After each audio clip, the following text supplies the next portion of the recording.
She called cops on a black man for his Mustang. He was the chief of police. "Move that piece of junk before I have it towed," she screamed across the cul-de-sac, her designer manicure stabbing the air toward my spotless '69 Mustang Fastback. The same car I'd spent 11 years restoring with my father's hands guiding mine. I hadn't even stepped off my own driveway yet. Her son Tyler, maybe 17 and already built from entitlement, planted himself in front of my bumper, arms crossed like he owned the asphalt. "Mom says this whole street's a fire lane when the HOA says so," he sneered. "And she says so."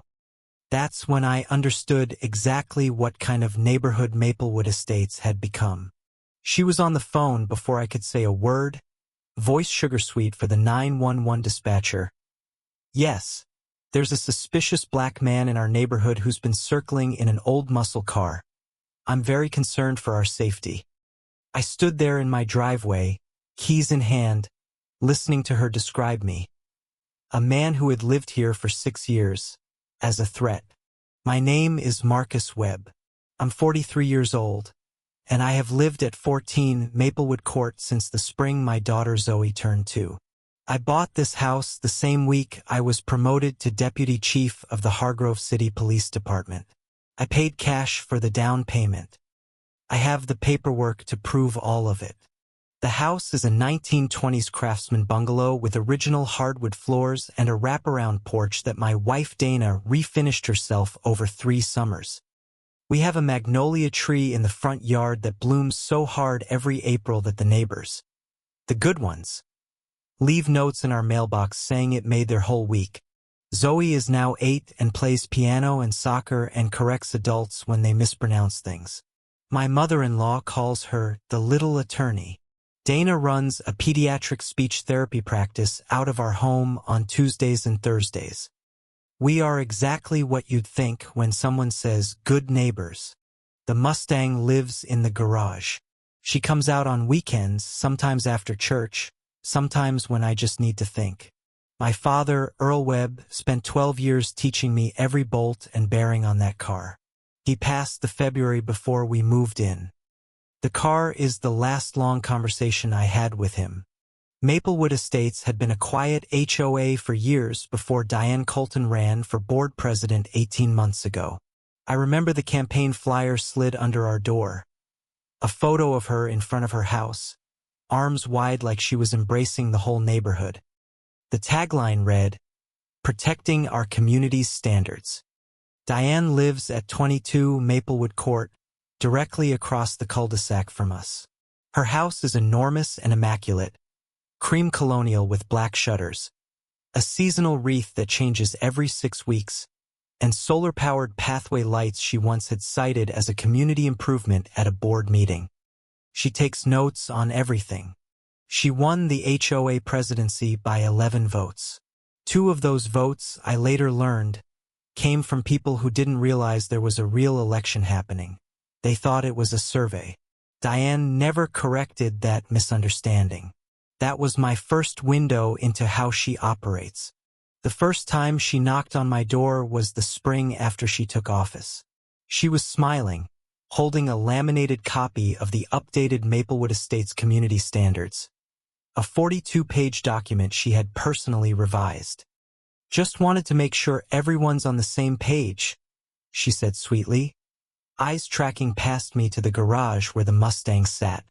She pointed out very politely that the HOA now required all non-standard vehicles, her phrase, to be stored inside a garage and not visible from the street. I told her the car was in the garage. She tilted her head and noted that the garage door had been open for 20 minutes while I worked. "Even that can be a visibility concern, Marcus." She was already calling me by my first name. I pulled out the actual HOA bylaws, the original ones, filed when the neighborhood was incorporated in 1987. The vehicle storage rule she cited didn't exist. She had inserted it into the revised standards document she distributed without a proper board vote. She blinked at me for a moment, then smiled and said, "Well, we're planning to formalize it at the next meeting." Dana watched from the kitchen window. After Diane left, she came out and stood beside me on the porch. She looked at your car like it personally offended her, Dana said. No, I told her. She looked at the man standing next to the car. Dana was quiet for a moment. Yeah, she said. That's what I meant. The next board meeting was the first one I'd ever attended. There were 14 people in the community center. Diane ran it the way a prosecutor runs a closing argument, controlled, confident, building toward a conclusion she'd already decided. The vehicle storage amendment passed 7-3. I voted no.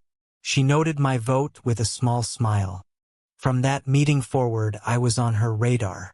I'd started attending every meeting, asking to see source documentation for every new policy she proposed, and pointing out when procedures weren't followed. She remained unfailingly pleasant to my face.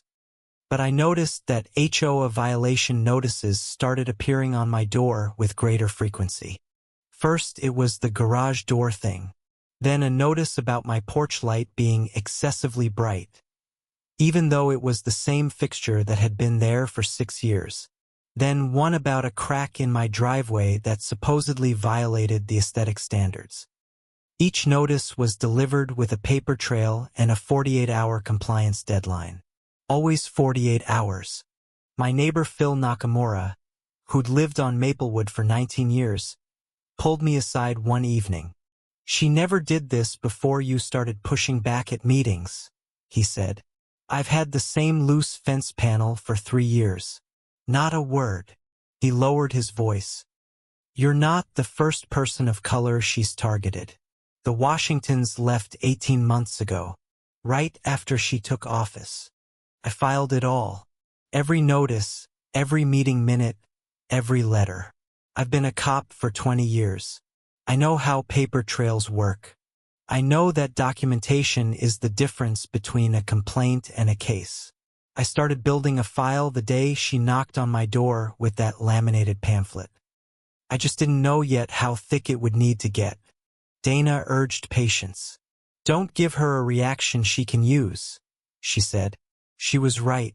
I kept showing up to meetings, kept asking procedural questions, kept being exactly as polite as she was, which from her was a velvet-covered fist. I documented everything and waited. That's the discipline my father taught me. Earl Webb didn't raise a man who flinches. But then Tyler started. Diane's son was 17, a junior at Hargrove Prep, and had been raised to believe that authority was something that happened to other people. He drove a brand new BMW 3 Series, a 16th birthday gift, and he drove it the way you'd expect. He'd seen his mother treat our cul-de-sac like her personal property, and he'd absorbed the lesson completely. It started with comments. Tyler would be out front when I pulled in with the Mustang, and he'd say things just loud enough to carry across the street. Nice beater. Once, when I'd had the hood up in the driveway for 20 minutes. Is it broken again? Or is it just always broken? Just old enough to be deliberate, just young enough to claim it was a joke. I didn't engage. I smiled and went inside. Dana heard it from the kitchen window once and gripped the counter until her knuckles went pale. You're a better man than I'd be in that situation, she told me. I told her I was a patient man. There's a difference. The comments escalated after Tyler saw me give his mother a procedural correction at the April HOA meeting. I'd pointed out that she'd called a vote without the required 5-day notice to all residents. She had to void the motion. Tyler glared at me from the back row like I'd personally wronged his family. After that, his commentary about the Mustang had an edge. It was a Saturday morning in June, the kind of perfect morning that feels like a gift, bright, dry, 70 degrees. I had the Mustang out in the driveway to do a full detailing. Music on the speaker, Zoe riding her bike in loops on the sidewalk, Dana reading on the porch with coffee. A completely ordinary Saturday. Tyler walked across the cul-de-sac like he owned the pavement. He stood at the edge of my driveway, hands in his hoodie pocket, and looked at the car for a long moment. My mom says that car depresses property values, he finally said. She looked it up.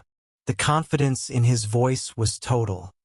He was performing for an invisible audience. I set down my chamois. Good morning, Tyler. He blinked, not the reaction he expected. She says it's not the right kind of car for this neighborhood. I looked at him steadily.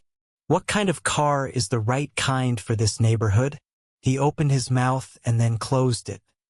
He hadn't prepared for a question. You should sell it, he said finally. I'll give you $3,000 for it. Zoe, 8 years old and sharp as a tack, looked up from her bike and said, Daddy's car is worth way more than that. Tyler looked at her with visible irritation. Dana lowered her book. Something about the way he looked at my daughter made the air change. My mom can have it towed, he said, his voice dropping. She's the HOA president. She can designate the cul-de-sac as a fire lane whenever there's an event. And we're having an event next weekend. I kept my voice level. Tyler, the car is on my private property, in my driveway. The HOA has no jurisdiction here. He smiled slowly. My mom does. He walked back across the street. I watched him go. Dana came down from the porch and stood beside me. What just happened? She asked quietly. I said.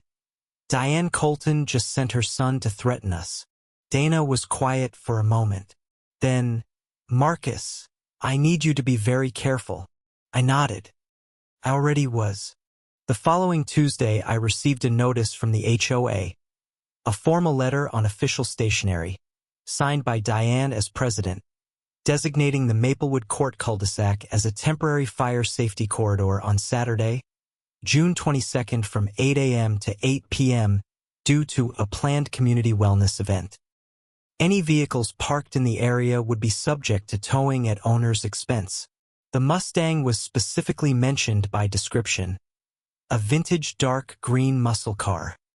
No other vehicle on the entire court was mentioned. Not Phil Nakamura's boat trailer that had sat on the curb for 2 weekends. Not the Hendersons' RV that used the visitor lot every other Sunday. Just mine. By color. By description. I photographed the letter, logged the date, and called my attorney. A woman named Rochelle Carter, who had once successfully argued a fair housing case before the state appellate court. Rochelle listened. Then she said, This is textbook targeted enforcement. Don't move the car. Document everything. If they call a tow truck, photograph it. Get the driver's name and company. Get the dispatcher's order log if you can.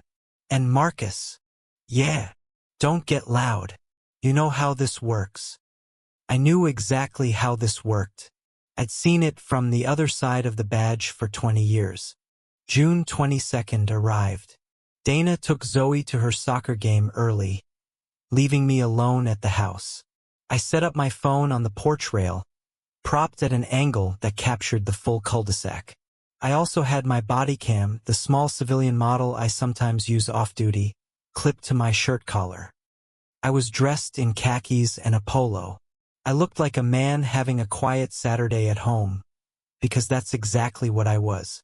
The community wellness event turned out to be a folding table with a sign-up sheet for a neighborhood walking club and a pitcher of lemonade that Diane had set on the sidewalk in front of her house, for people stopped by over the course of the morning. It was not a community wellness event. It was a pretext. Diane knew I knew. She waved to me from across the street. I waved back. At 9:47 a.m., a flatbed tow truck turned onto Maplewood Court. The driver, a heavy-set man named Gary according to the logo on his shirt, climbed out with a clipboard. He looked at the Mustang, looked at his clipboard, looked at the Mustang again, and then looked at me on the porch. You the owner of the '69 Fastback? I am, I said. Is there a problem? He scratched the back of his neck. Got a call from the HOA president saying this vehicle is in a designated fire lane and needs to be relocated. I walked down to the edge of my driveway, staying on my property, and showed him the photograph I'd taken of the property line marker, documented when I bought the house. "This driveway is private property," I said, "not a public fire lane. The HOA has no authority here." Gary looked uncomfortable. "I'm just doing what the call said, man." Diane materialized from across the street with the speed of someone who'd been watching from a window. "Gary, please proceed," she said, her voice carrying that warmth she used on people she wanted to believe she was reasonable. "This vehicle is in violation of our community standards." Gary looked between us. I said, "If you touch that car, I will have your company served with a civil complaint before Monday morning." Gary put the clipboard under his arm. "Lady, I can't tow a car off private property. That's not legal." Diane's warmth evaporated. "I am the HOA president," she said, her voice dropping into something hard. "And this street falls under our community's authority during designated events." I handed Gary a copy of the HOA bylaws I'd brought out with me, the original 1987 filing. The HOA's jurisdiction is limited to common areas and covenant enforcement on exterior property features. A private driveway is neither. Gary handed Diane back her paperwork. "I'm sorry, ma'am. I can't do this job." He got back in his truck and drove away. Diane stood in my driveway, and stared at me with an expression I hadn't quite seen on her before. The pleasant mask was still in place, but behind it was something calculating and cold. "You think you're so clever," she said quietly. "I've been doing this for a lot longer than you have." I nodded. "I'm sure you have," I said. I went back to my porch. That evening, I got 3 texts from neighbors I hadn't expected to hear from.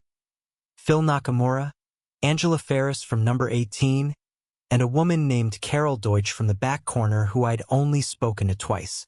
All 3 had watched the whole thing from their windows. Angela's text said, "You handled that so well.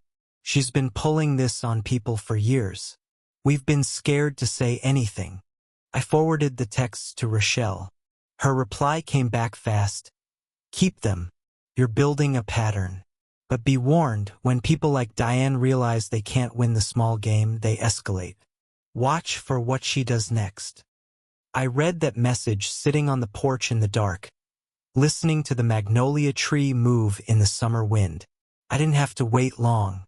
The next board meeting was 11 days later.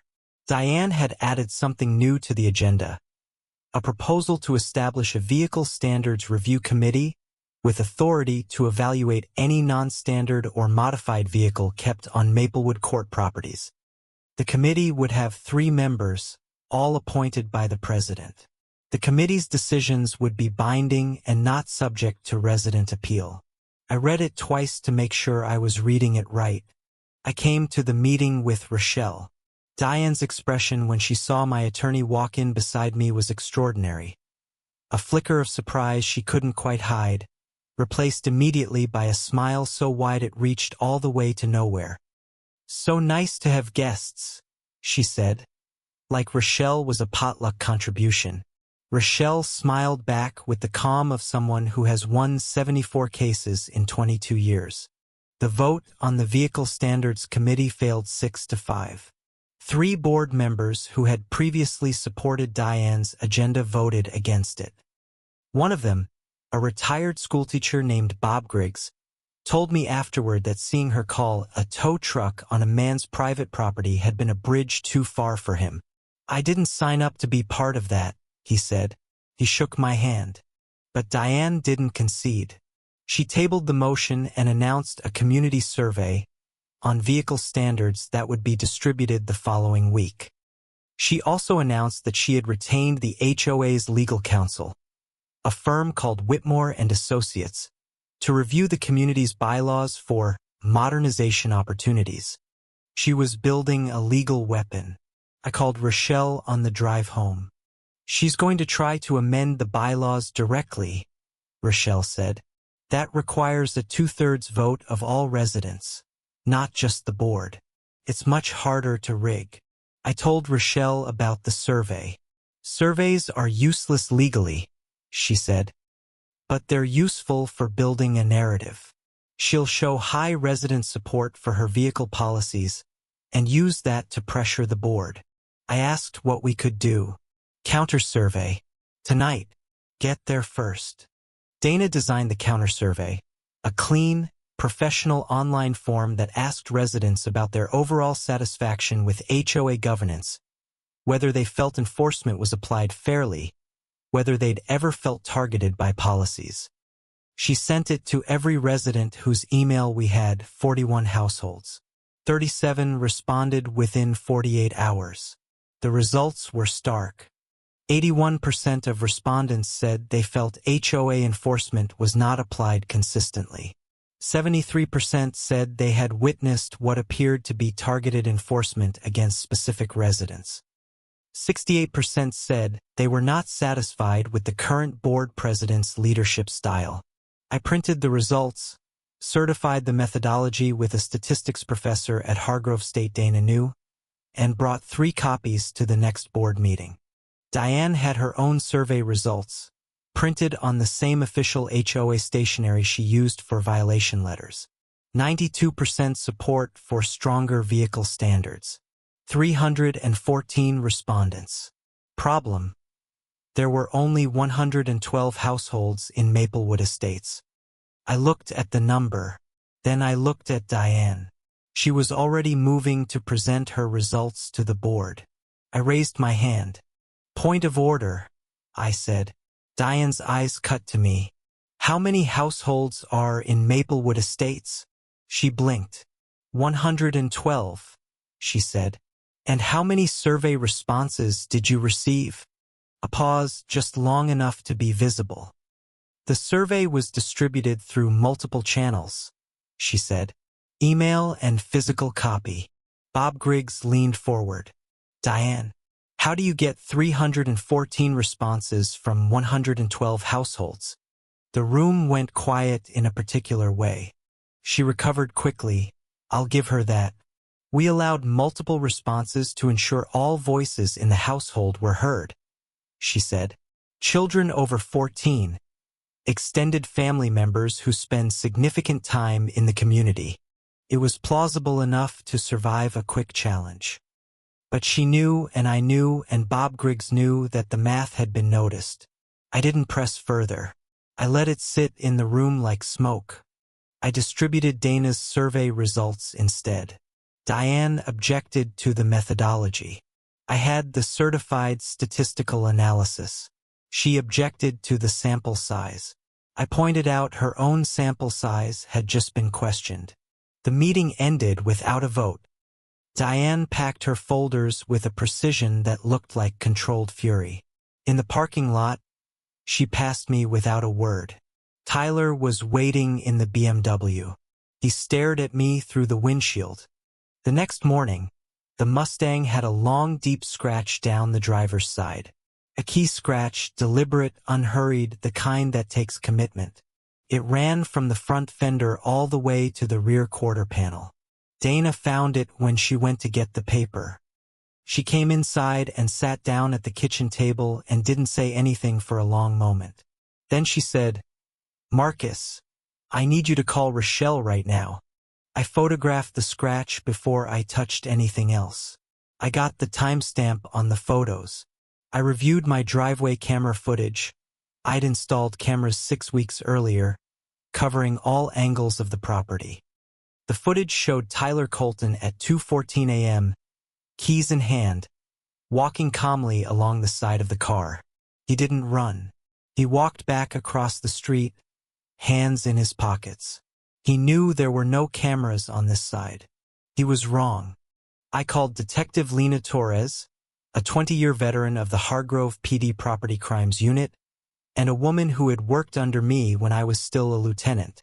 I told her what I had. She was at my house within the hour. When she reviewed the footage, she let out a slow breath. That kid just committed felony vandalism. The scratch alone is going to run you $8,000 to $12,000 in restoration. I told her to file the report. She asked if I wanted to call it in myself. I told her to do it by the book, no special treatment. She nodded. I did not go across the street. I did not call Diane. I did not post anything online. I let the machinery of law enforcement work the way it is supposed to work, because I know better than anyone that when it does work the way it's supposed to, the results are undeniable. Detective Torres filed the report at 11:30 a.m. Tyler Colton was named as the suspect. The case number was HR 2024-11847. Rochelle filed a civil complaint the same afternoon. Vandalism to historically significant personal property, intentional destruction, and a request for an emergency protective order preventing any member of the Colton household from approaching within 50 feet of my property. The judge who reviewed the request was a woman named Patricia Wills. She signed the order at 4:47 p.m. Diane Colton was served at her front door at 6:15 p.m. I watched from my porch. I didn't want to, but I couldn't help it. The process server was a young woman who handed over the envelope with the professional neutrality of someone delivering a package. Diane opened it on her porch. I saw the exact moment she read the restraining order. She looked up and found me across the cul-de-sac.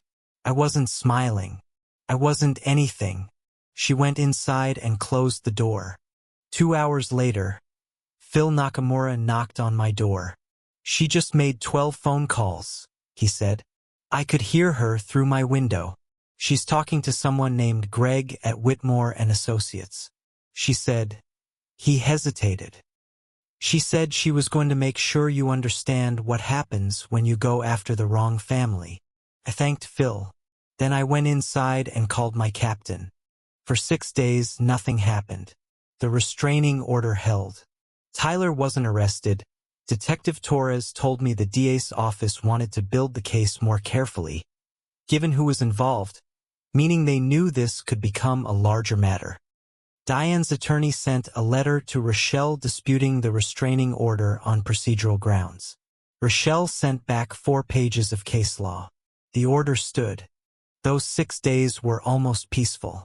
Zoe had a piano recital. Dana ran a workshop for parents of speech-delayed kids. I went to work and ran my department and came home and ate dinner at the table with my family. On the 4th day, I took the Mustang out alone just after dawn, drove out to the highway and let her breathe at 60 miles an hour with the windows down and the radio off. She still ran perfectly. She always did. But I kept watching. I checked the cameras each morning. I kept my notes. Dana knew the quiet was temporary. She told me as much one evening on the porch. She's not done, Dana said. Women like that don't stop because they're losing. They stop when there's nothing left to lose. She reached over and took my hand. You need to be ready for the next thing, whatever it is. I told her I was. Phil sent me an email with a subject line that said, FYI. Inside was a screenshot of a private Facebook group he'd been added to years ago, Maplewood Estates Real Talk. Diane had posted in it 3 days after the restraining order, asking members if they'd be willing to provide statements of community concern regarding a neighbor's behavior. She described the neighbor as aggressive, confrontational, and possibly unstable. She didn't use my name. She didn't need to. 7 people commented. 3 expressed concern. 4, including Phil, posted that they hadn't observed anything like what she described. Diane deleted the thread within an hour, but Phil had screenshotted the whole thing. I sent it to Rochelle. She sent back 2 words. Gold. Thanks. The quiet broke on the 7th day. I was in my home office going over patrol schedules for the weekend when my phone rang. Lieutenant Dan Howell, watch commander for the evening shift. Chief, we just got a 911 call from Maplewood Court. A woman called in saying there's a suspicious individual in the neighborhood. Black male, 40s, driving a dark green muscle car. He paused. I recognized the address. A pause. That's your address, sir. I closed my laptop. What did dispatch log? Caller ID came back as Diane Colton, 22 Maplewood Court. I was quiet for a moment.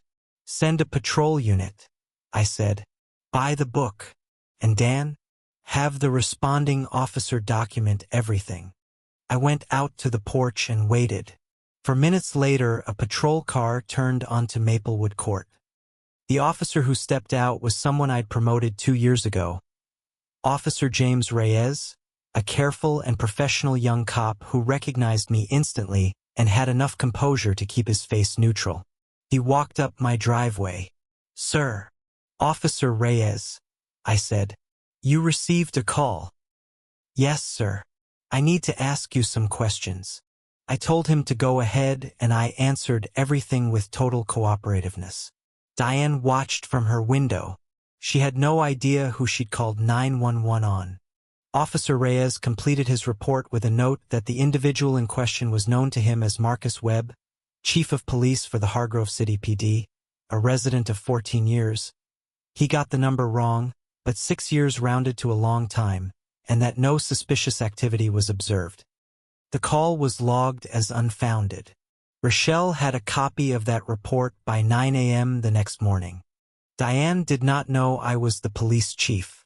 That's the part that matters.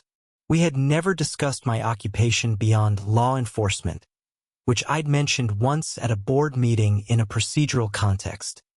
My professional title had never come up at an HOA meeting, never appeared on the violation letters, never featured in our interaction.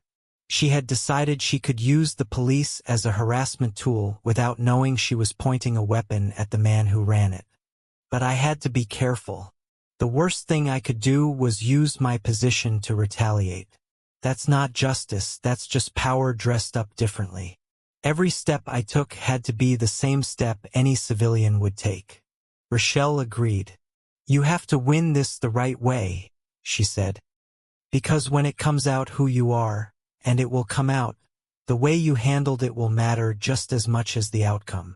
The restraining order violation report I filed the next day was based entirely on the 9/11 call's content. Diane had described me as a suspicious black male and possible threat to neighborhood safety. Under the terms of the emergency protective order, she was prohibited from making any communication that could be construed as threatening or harassing toward me. An emergency 911 call describing me as a suspicious person fit that definition. Rochelle filed the motion. The judge agreed to a hearing. At the hearing, Diane appeared with her Whitmore attorney, a man named Greg Farber who wore a suit that cost more than my first car and had the particular confidence of someone who'd won enough easy cases to forget what hard ones felt like. He argued that a 911 call made in good faith constituted protected speech. Judge Wills looked at him over her reading glasses. Mr. Farber, your client lives directly across from the plaintiff. She has interacted with him multiple times. She knows who he is. Explain to me what element of a suspicious unknown male applied to this situation. Farber said that Diane had been genuinely alarmed by the vehicle and its movements. Judge Wills asked how many times she had seen the vehicle on the street. Farber paused. Diane leaned over and whispered something.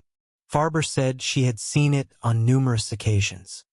Judge Wills looked at Diane directly.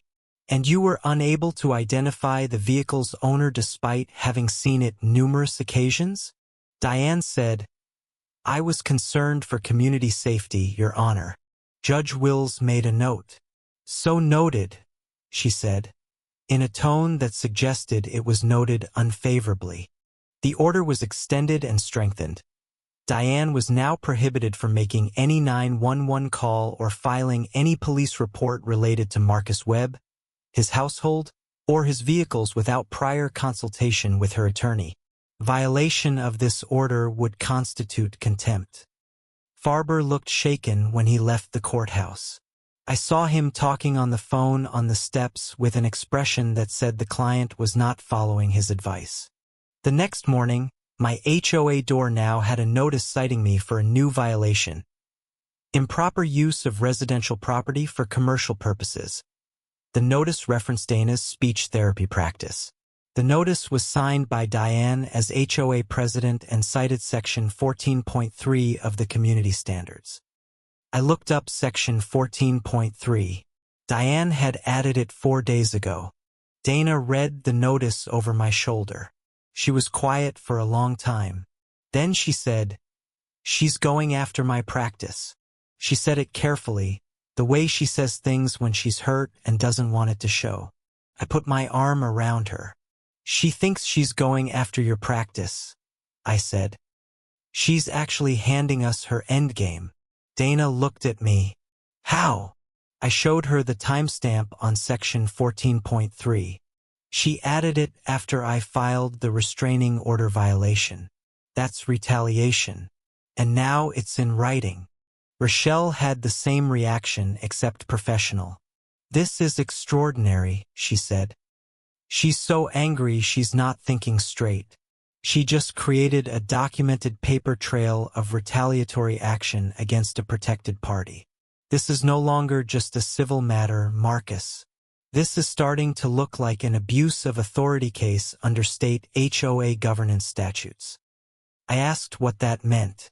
"It means she could lose the presidency, and depending on what else we find, potentially face personal liability." The what else we find came faster than expected.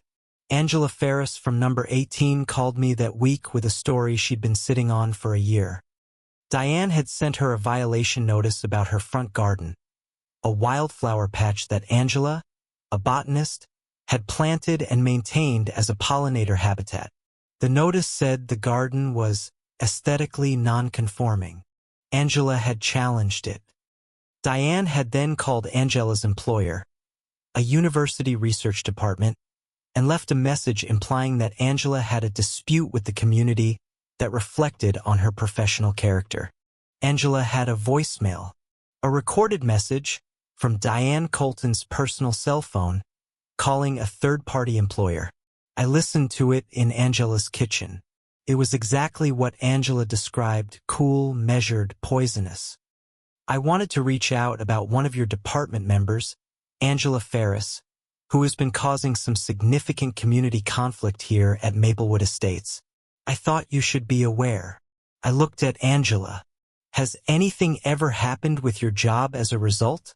She shook her head. My chair laughed it off, but I was terrified for weeks. I asked if I could share the recording with Rochelle. Angela said yes. Rochelle's reaction to the voicemail was the most animated I'd ever seen her. "This is tortious interference," she said. "She called someone's employer. That's not HOA enforcement. That's personal harassment." We now had targeted enforcement, survey manipulation, fraudulent towing orders, vehicle vandalism through a proxy, 911 misuse, retaliatory bylaw addition, and now employer interference. The file was getting thick.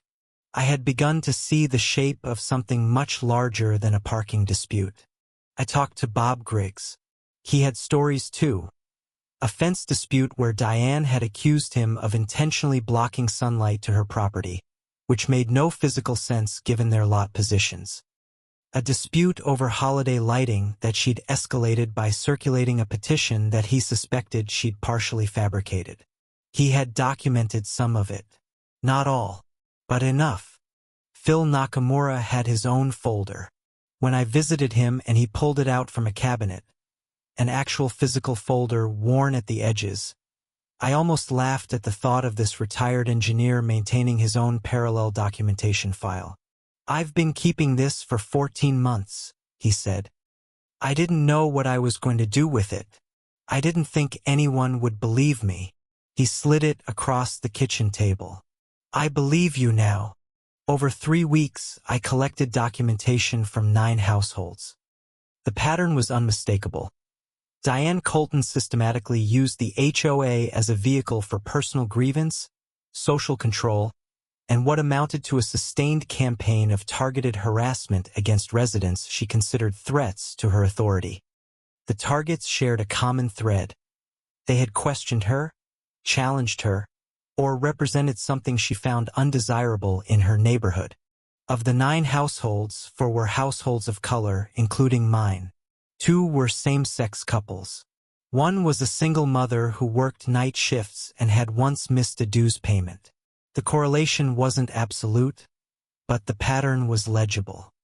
Rochelle brought in a fair housing specialist named Dr. Anita Rowe to review the documentation. Dr. Rowe's preliminary assessment was 17 pages long. The executive summary used the word systemic in its second sentence. I still hadn't told anyone outside my circle, Dana, Rochelle, Detective Torres, about my role as police chief. I was still, as far as Diane was concerned, just a stubborn homeowner who kept showing up to meetings with lawyers. She had no idea she'd triggered something that was now much larger than her. And she had no idea that the 911 call she'd made, describing me as a suspicious black man, was going to be the detail that finished her. Because Hargrove has a civilian oversight board for the police department, and that board's charter requires the department to report any instance where 911 resources are misused in a racially disparate manner. The call Diane made, calling police on a black man she knew and describing him as suspicious, fell squarely into that category. The oversight board director, a woman named Superintendent Clara Hayes, had already received a copy of the call log from Rochelle. Superintendent Hayes called me on a Wednesday afternoon. "Chief Webb," she said, "I've been reviewing a matter involving a 911 call made from your residential address. I want to understand the full picture before the board takes any formal steps." I spent 45 minutes on the phone with her. At the end, she said, "I'm going to be direct with you. This board has the authority to refer this matter to the State Attorney General's Civil Rights Division. Are you prepared for that?" I told her I was. She said, "Good. So are we." That same evening, Tyler Colton was formally charged with felony vandalism. The DA's office had completed their review. The charge carried a potential penalty of up to 3 years. Tyler was 17, not yet 18 by 8 days. He would be tried as a minor but with enhanced penalties requested given the premeditated nature of the act.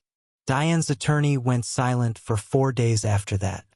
Diane's silence lasted exactly 11 days. When she came back different. The pleasant mask was gone. She had decided, apparently, that the best defense was a more aggressive offense. She started with an emergency HOA board meeting notice, called without the standard 5-day requirement, using a procedural exception she'd inserted into the revised bylaws herself, for urgent community safety matters.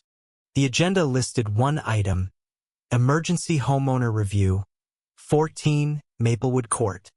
That was my address. The stated concern was that my property had become the focal point of ongoing legal disputes, law enforcement activity, and community disruption, constituting a material threat to the peaceful enjoyment of Maplewood Estates by its residents.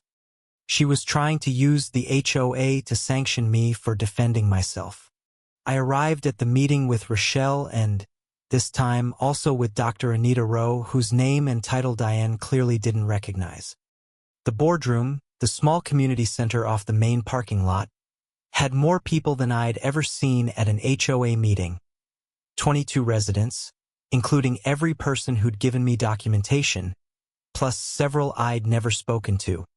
Diane had apparently sent a call to action to residents framing this as a community safety review. It backfired. The meeting opened. Diane presented her case against me with controlled precision. The 911 activity, the legal filings, the general disruption. She framed each item as evidence of a troublesome neighbor. She did not mention Tyler's vandalism charge. She did not mention the restraining order. She presented me as the source of conflict, calmly and with documentation that was technically accurate and contextually dishonest. It was masterful and sickening. Rochelle requested a 15-minute opportunity to respond. Diane denied it on procedural grounds. Guests didn't have floor rights under the HOA's meeting rules. Bob Griggs made a motion to extend floor rights to non-members with legal standing. Past 5-3, Rochelle stood up. She spoke for 12 minutes. She was calm, precise, and devastating. She walked through the timeline, every notice, every targeted enforcement action. Every bylaw she could show had been added after a specific conflict with a specific resident. She named Angela Ferris and the employer call. She mentioned Phil Nakamura's 14 months of documentation. She referenced the 9 households and the demographic pattern, with Dr. Rowe seated beside her. She did not yet mention the state attorney general referral. She was saving that. Diane interrupted 3 times. Each time, Rochelle paused, let her finish, and continued without raising her voice. The 3rd time Diane interrupted, Bob Griggs called her to order. She looked at him like he'd slapped her. He held her gaze. He'd been on this board for 7 years and had watched her run it for 18 months. Something had shifted in him. At the end of Rochelle's presentation, a resident named Carol Deutsch, the woman from the back corner who'd texted me on the day of the tow truck, stood up without being recognized and said, "I want everyone in this room to know that I've lived here for 11 years, and I have never had a problem with Marcus Webb or his family. I have had a problem with the way this HOA has been run." She sat down, for people started talking at once. Diane called for order. She called for it twice, then 3 times. The room did not come to order. Phil Nakamura said, clearly enough for everyone to hear, "Diane, you called a 911 on your neighbor and described him as suspicious. Your son scratched up his car at 2 in the morning, and now you're trying to sanction him for fighting back. I want to hear you explain that." She looked at him with a fury that she couldn't fully hide. "Tyler's situation is a private matter," she said, "and that 911 call was a community safety concern." Phil said, "He's lived here for 6 years, Diane. You know who he is." She said, "I was concerned for my family's safety." Phil said, "Were you?" And the room went quiet in a way that felt like a verdict. The vote on the emergency homeowner review failed 4-7. Diane lost her own motion by 3 votes. 2 of the board members who voted against her, people who had previously supported her consistently, came and shook my hand after the meeting. I thanked them. Rochelle collected her folders with the precise movements of someone who has just done their job extremely well. In the parking lot, Diane found me alone for a moment. Her attorney wasn't there. Farber had stopped attending HOA meetings. His billing hours had presumably been redirected. She walked up to me with that same controlled composure she always had, even now. "You think you've won something," she said. I looked at her. "I'm not playing a game, Diane." She said, "Everyone is playing a game. You just won't admit it." I said, "Your son scratched my car at 2 in the morning because he'd learned from you that the rules don't apply to your family. That's what I'm trying to stop." Her jaw tightened. "You don't know anything about my family." I said, "I know more than you think." I walked to my car. I drove home in the Mustang. The scratch was still there. She was scheduled for bodywork the following week. I pulled into the driveway, cut the engine, and sat for a moment with my hands on the wheel.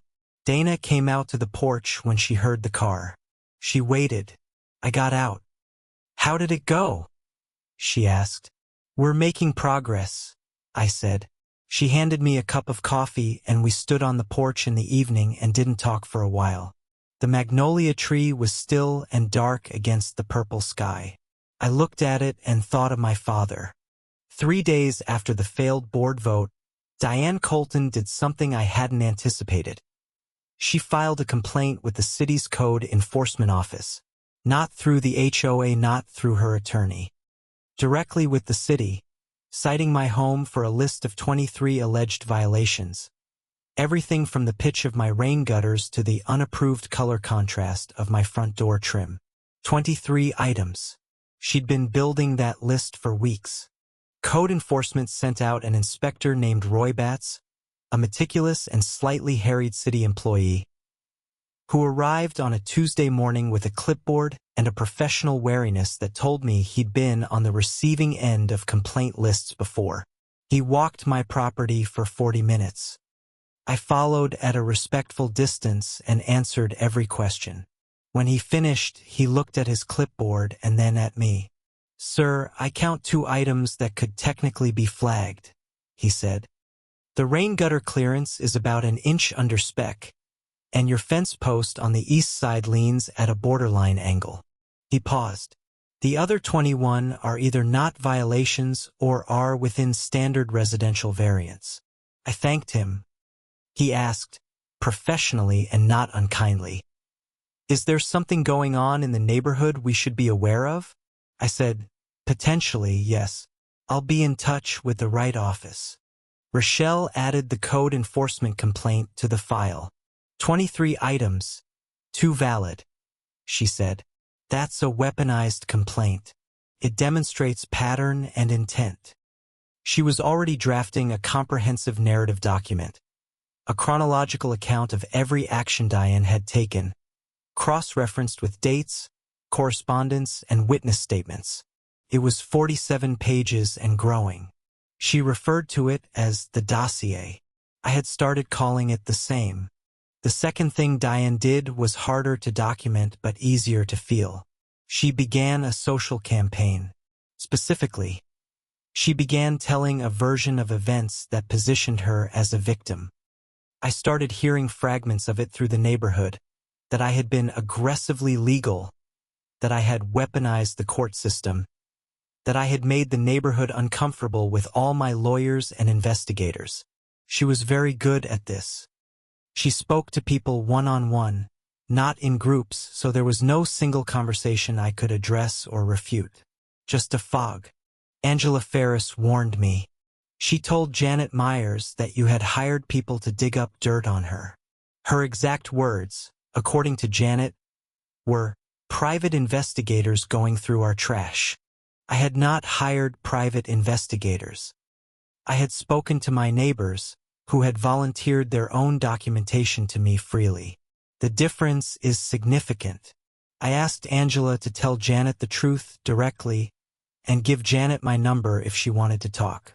3 days later, Janet Myers texted me a long, apologetic message.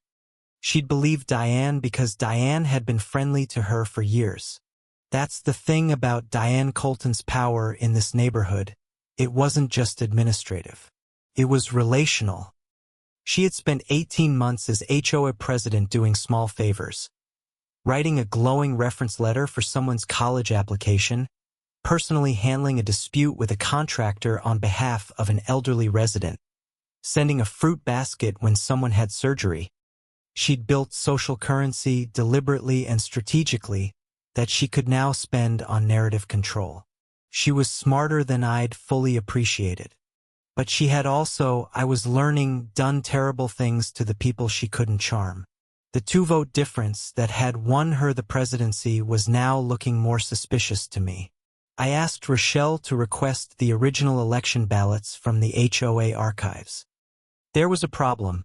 When Rochelle made the formal request, the HOA's administrative coordinator, a volunteer named Sue Parsons, told her that the physical ballots from the initial election had been disposed of after 60 days, in accordance with standard procedure. Sue sounded genuinely uncomfortable saying it. I asked Rochelle to get the disposal documentation. There wasn't any. Meanwhile, Tyler had his juvenile hearing. I was not present, it wasn't my place, and I didn't want my presence to complicate the process. Rochelle attended as an observer. She told me afterward that Diane sat in the front row in a gray blazer with her hands folded in her lap and never once looked at her son's face during the proceedings. Tyler entered an admission of the vandalism charges. His attorney negotiated a deferred disposition, community service, restitution to me for the Mustang's bodywork, and a behavioral program. No criminal record if he complied. He was 18 in 8 days. The restitution amount was $11,400. The Mustang's restoration cost was precisely calculated by a certified classic car restorer I'd worked with for years. When I received the restitution documentation, Diane's personal financial information was redacted as required, but Rochelle told me the payment had come from a joint account. Diane had written the check for her son's crime. I wondered if she understood yet what she'd created. Tyler's behavioral program required a session with a youth counselor once a week for 12 weeks. The counselor, I never met her, apparently reported back through the appropriate channels that Tyler's home environment showed significant patterns of entitlement modeling and authority boundary confusion. That clinical language, carefully neutral, made it into a report that went to the juvenile court. Rochelle obtained a copy in discovery for the civil case. That report was going to matter later. Diane escalated again. She called an emergency board meeting, this time with enough notice to comply with the bylaws, and proposed a special assessment. A $5,000 fee levied on all Maplewood court residents to fund enhanced legal representation for the HOA in ongoing community disputes. This was, transparently, a proposal to make the neighborhood's collective finances pay for Diane's personal legal battle against me. I arrived at that meeting having texted every neighbor I had a number for. 31 of the 112 households showed up. It was the largest meeting in HOA history. The meeting turned into something close to a referendum on Diane's presidency. People who had never spoken at a meeting stood up and described their own experiences. A notice about a child's sidewalk chalk art, a complaint filed against a family who played music on their porch on a Sunday afternoon, a resident who had received a violation notice the same week she asked Diane a pointed question at a meeting. One by one, quietly, residents who had absorbed small injustices for 18 months said them out loud in the same room. Diane sat at the head of the board table and received each testimony with a composure that I found both impressive and chilling. She did not defend herself. She made notes. She nodded as if acknowledging reasonable feedback. She was performing contrition without experiencing any. I recognized the performance because I had been watching her do versions of it for over a year. The special assessment vote failed 9-2. 2 board members supported her. 7 did not. Diane moved to adjourn before anyone could raise a motion of no confidence. She had clearly prepared for this. She gavelled the meeting closed and stood and collected her folders before anyone could respond. She was out the door in 30 seconds. I wanted to go. Rochelle was already writing on her notepad. The motion of no confidence came anyway, via email, circulated by Bob Griggs the following morning to all board members. It required a formal board vote. That vote was scheduled for the following month. It was now a matter of when, not if, Diane lost her presidency. She knew it. And a person who knows they're losing, and who has never once in their life let a situation end without controlling the outcome, is a dangerous thing. She went after my job. It took me a moment to recognize it for what it was when it started. A call to the city manager's office from a concerned citizen about the Hargrove Police Department's chief and whether his involvement in a personal legal dispute constituted an inappropriate use of his position. The caller didn't name me, but they gave enough identifying information that the city manager's office flagged it and called me. City Manager Patricia Okafor was a pragmatist who had worked in municipal government for 30 years and had no patience for political games played through her office. She called me directly. "Marcus, I received a call I think you should know about." The caller suggested that the chief of police may be using departmental resources in a personal legal matter. I told her I was aware of who had likely made the call, and I laid out the full situation in about 10 minutes. She was quiet.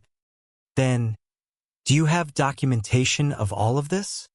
I said, 47 pages and growing. She said, "Send it to me." Patricia Okafor read the dossier over a weekend. On Monday morning, she called me again. "Marcus," she said, "I want you to know that my office is going to issue a formal statement of support for your conduct in this matter. You have handled this with extraordinary restraint given what you've been subjected to." I thanked her. She said, "I also want to tell you, off the record, the caller on Friday? The caller ID matched a cell phone registered to Farber and Associates. Greg Farber, Diane's attorney. Rochelle filed a bar complaint against Greg Farber within the week.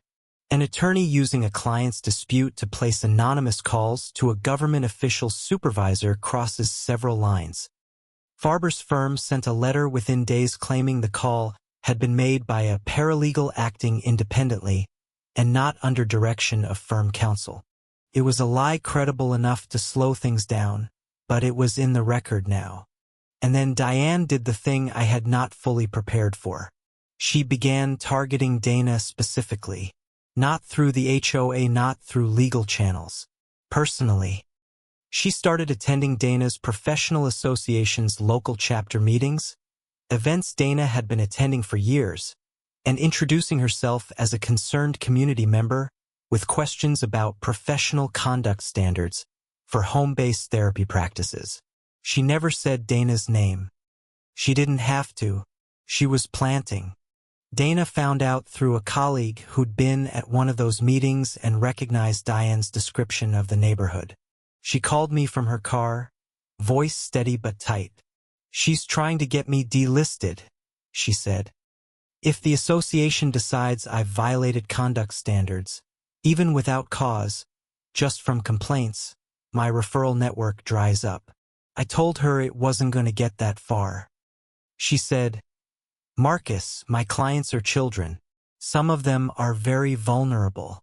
If she disrupts this practice, those kids are the ones who suffer." I couldn't say anything reassuring enough because she was right. That was the moment I understood what kind of person Diane Colton really was. Not someone who had gotten out of hand. Not someone who had escalated accidentally. She was someone who, when backed into a corner, would go after a speech therapist's ability to help disabled children, because it was the most painful target available. She had found the thing that would hurt me most, and she was aiming at it. I called Superintendent Hayes that evening. "I need to move the timeline up," I said. "There are people beyond me being harmed now." Hayes had already been in contact with the AG's Civil Rights Division. She told me a preliminary review was underway and they were 3 weeks from a formal inquiry. 3 weeks, I said. A lot can happen in 3 weeks.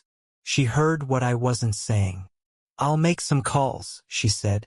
"There may be a way to accelerate the process." Rochelle called me the next morning with news I hadn't expected. In reviewing the HOA's financial records, which she'd subpoenaed in the civil case, she'd found a discrepancy. 3 assessment payments totaling approximately $42,000 over 14 months had been routed through a subsidiary account that didn't appear in the HOA's official filings. The payments were coded as administrative overhead. There was no corresponding vendor, no contract, no invoice. "Marcus," Rochelle said, and her voice had the particular weight of someone delivering a word that changes everything. "I think she's been stealing from the HOA." I sat with that for a moment. "Are you sure?" "No," she said. "But the discrepancy is real and it needs a forensic accountant. I'm calling one today." I asked who had access to that subsidiary account. She said, "Right now, only the HOA president and the board treasurer. And the board treasurer is Diane's next-door neighbor and close personal friend." I didn't tell anyone beyond Rochelle and Dana. Not yet. But I understood now the full architecture of what Diane had built. Not just a social fiefdom, but a financial one. The HOA wasn't just her domain. It was potentially her revenue stream. Every intimidated homeowner who paid a fine, every special assessment she could push through, Every resident who didn't fight back, that money flowed somewhere. Some of it, it appeared, flowed to her. The forensic accountant Rochelle retained was a woman named Margaret Fitch who had spent 12 years with the SEC before going private. She reviewed the HOA's financial records for 6 days. Her preliminary finding: a minimum of $68,000 in unaccounted outflows over Diane's 22-month HOA tenure. Not all of it was necessarily misappropriated. Some might be legitimate expenses with missing documentation. But a significant portion, she said, showed patterns consistent with embezzlement. Consistent amounts, irregular timing, routing through a personal holding entity. Margaret's preliminary report landed in my hands on a Thursday. I drove it directly to the Hargrove County District Attorney's office, where a friend named Deputy DA Carl Merritt reviewed it with me.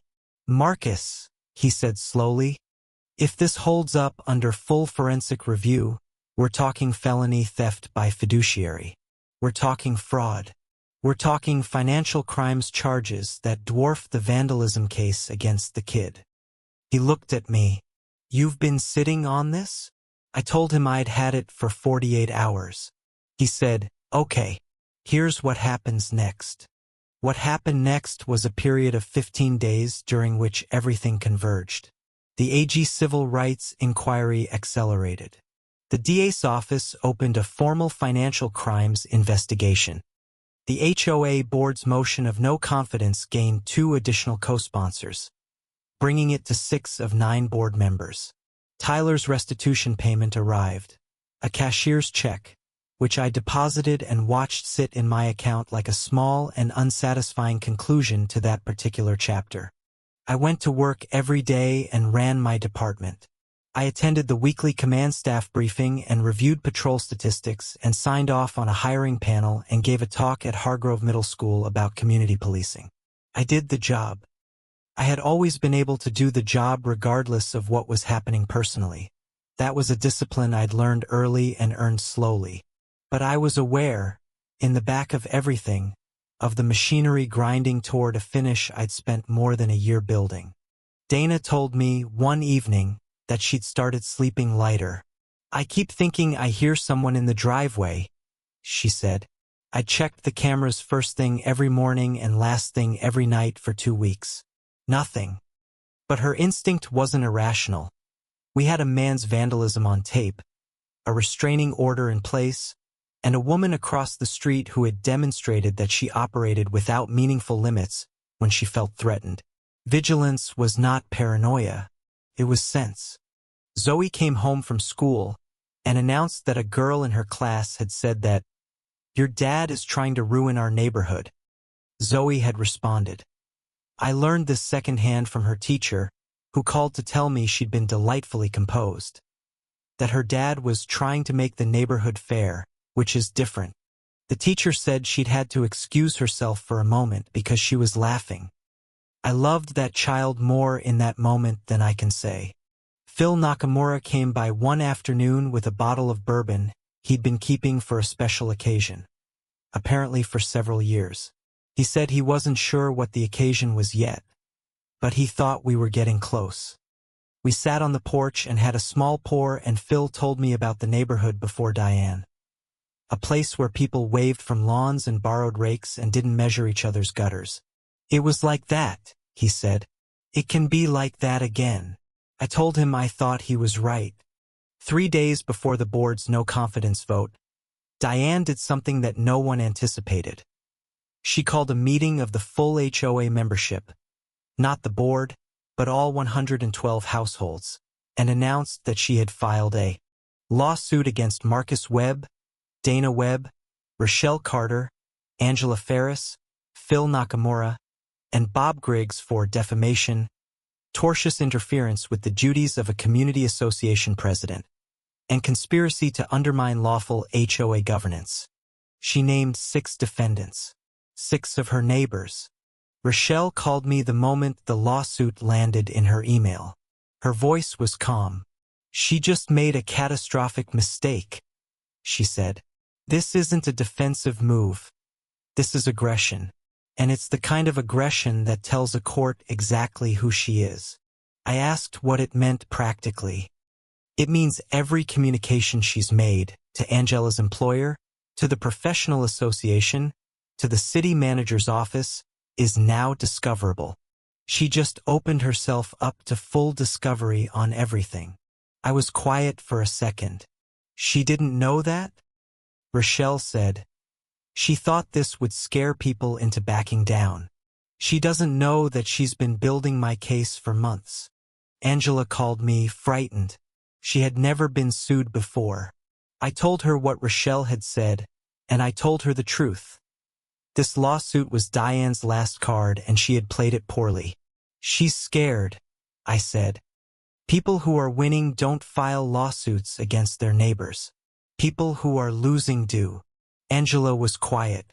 Then, how are you so calm? I told her I'd been doing this for 22 years. What? Managing people who make bad decisions under pressure, I said. It's basically the job. Phil Nakamura, when I told him he was a defendant, laughed. He actually laughed. A short, sharp sound of genuine amusement. She's suing me? He said. For what, my 14-month folder? I said that was essentially correct. He laughed again. Okay, he said. I've never been sued before. I assume this is fine. I told him it was more than fine. He said, should I be scared? I said, Rochelle is handling your defense pro bono as part of the joint case. The countersuit will more than cover it. He said, right. And what about that bourbon? I told him we were saving it. The lawsuit had one effect I hadn't fully anticipated. It went local. The Hargrove Courier, a regional paper with real circulation, ran a story about the lawsuit with the headline, HOA president sues 6 neighbors, including 5 who filed documentation of her alleged misconduct. It was a factual headline. I read it 3 times. The story named names and included a summary of the allegations on both sides. It was fair and thorough and devastating to Diane in the way that accurate information, presented in full context, so often is. Diane had not anticipated the press. She gave a statement through Farber's office that described the lawsuit as a necessary step to protect the integrity of community governance, which read in the context of the full story as almost parodic. The comments section on the Courier's website had to be closed after 48 hours due to volume. I didn't read the comments, but Dana read me 2 of them, both from current Maplewood residents, that made me pull her close. 2 days before the no-confidence vote, Detective Lena Torres called me with an update I had not expected. The DA's financial crimes investigators had quietly reviewed the forensic accounting and expanded the scope. The subsidiary account Rochelle had found wasn't the only irregularity. There was a second account, associated with a vendor named Maplewood Community Services LLC, which didn't appear in any state business registry and had received 11 payments over 18 months totaling just over $91,000. The LLC's registered agent address was a P.O. box in Diane's name. I sat with that for a long time. $91,000. The HOA's annual budget was approximately $140,000. She had been siphoning more than half of it through a shell company she owned. The residents of Maplewood Estates, including me, including Phil, including Angela, including the family she'd driven out 18 months ago, had been paying her to do it.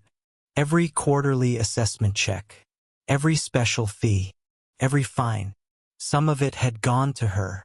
Detective Torres told me the DA was planning to move with charges within 10 days. The window was tight. They wanted to coordinate the criminal charges with the AG's civil rights findings to avoid contaminating either case. Carl Merritt at the DA's office had confirmed that the Civil Rights Division had completed its preliminary report and was prepared to release a finding of racially disparate enforcement practices in the Maplewood HOA, naming Diane Colton as the responsible party. Rochelle called a joint meeting of all 6 defendants, me, Dana, Angela, Phil, Bob Griggs, and the attorney for the HOA itself, a woman named Susan Park who had been retained by The 7 board members who'd supported the no-confidence motion and who had come to believe, with extensive documentation, that the association had significant liability exposure. 7 lawyers and 6 defendants in a conference room, planning the counterattack. I had been a cop for 22 years. I had sat in a lot of planning rooms. This one felt different. Susan Park was the one who raised the option I hadn't considered. That the board, without waiting for the no-confidence vote, could take an emergency action to suspend Diane's signatory authority on HOA accounts pending investigation. If the financial irregularities were confirmed, leaving Diane with account access was a fiduciary liability to every homeowner. The board could act, but they needed 6 of 9 votes, and they needed to act within the scope of the bylaws. Bob Griggs said, "I can get 6 votes." He paused. "If we do this tonight." They did it that night. At 8:47 p.m., by email vote, which the bylaws permitted for emergency financial matters, 6 of 9 board members voted to suspend Diane Colton's signatory authority on all HOA financial accounts, pending an independent audit. The motion passed. The HOA's bank was notified at 9:15 p.m. At 9:31 p.m., an attempt was made to transfer funds from the HOA's main operating account. The transfer was blocked by the bank's newly authorized freeze. The attempt had been made from an IP address registered to 22 Maplewood Court. That transfer attempt was what the DA needed. It changed the situation from an investigation of historical embezzlement to active, documented attempted theft. Carl Merritt called me at 10:07 p.m. "Marcus," he said, "we're moving up the timeline. The warrant will be ready by Thursday." I said, "Thursday is the day of the no-confidence vote." He said, "I know." Thursday morning began quietly. I was up before 5.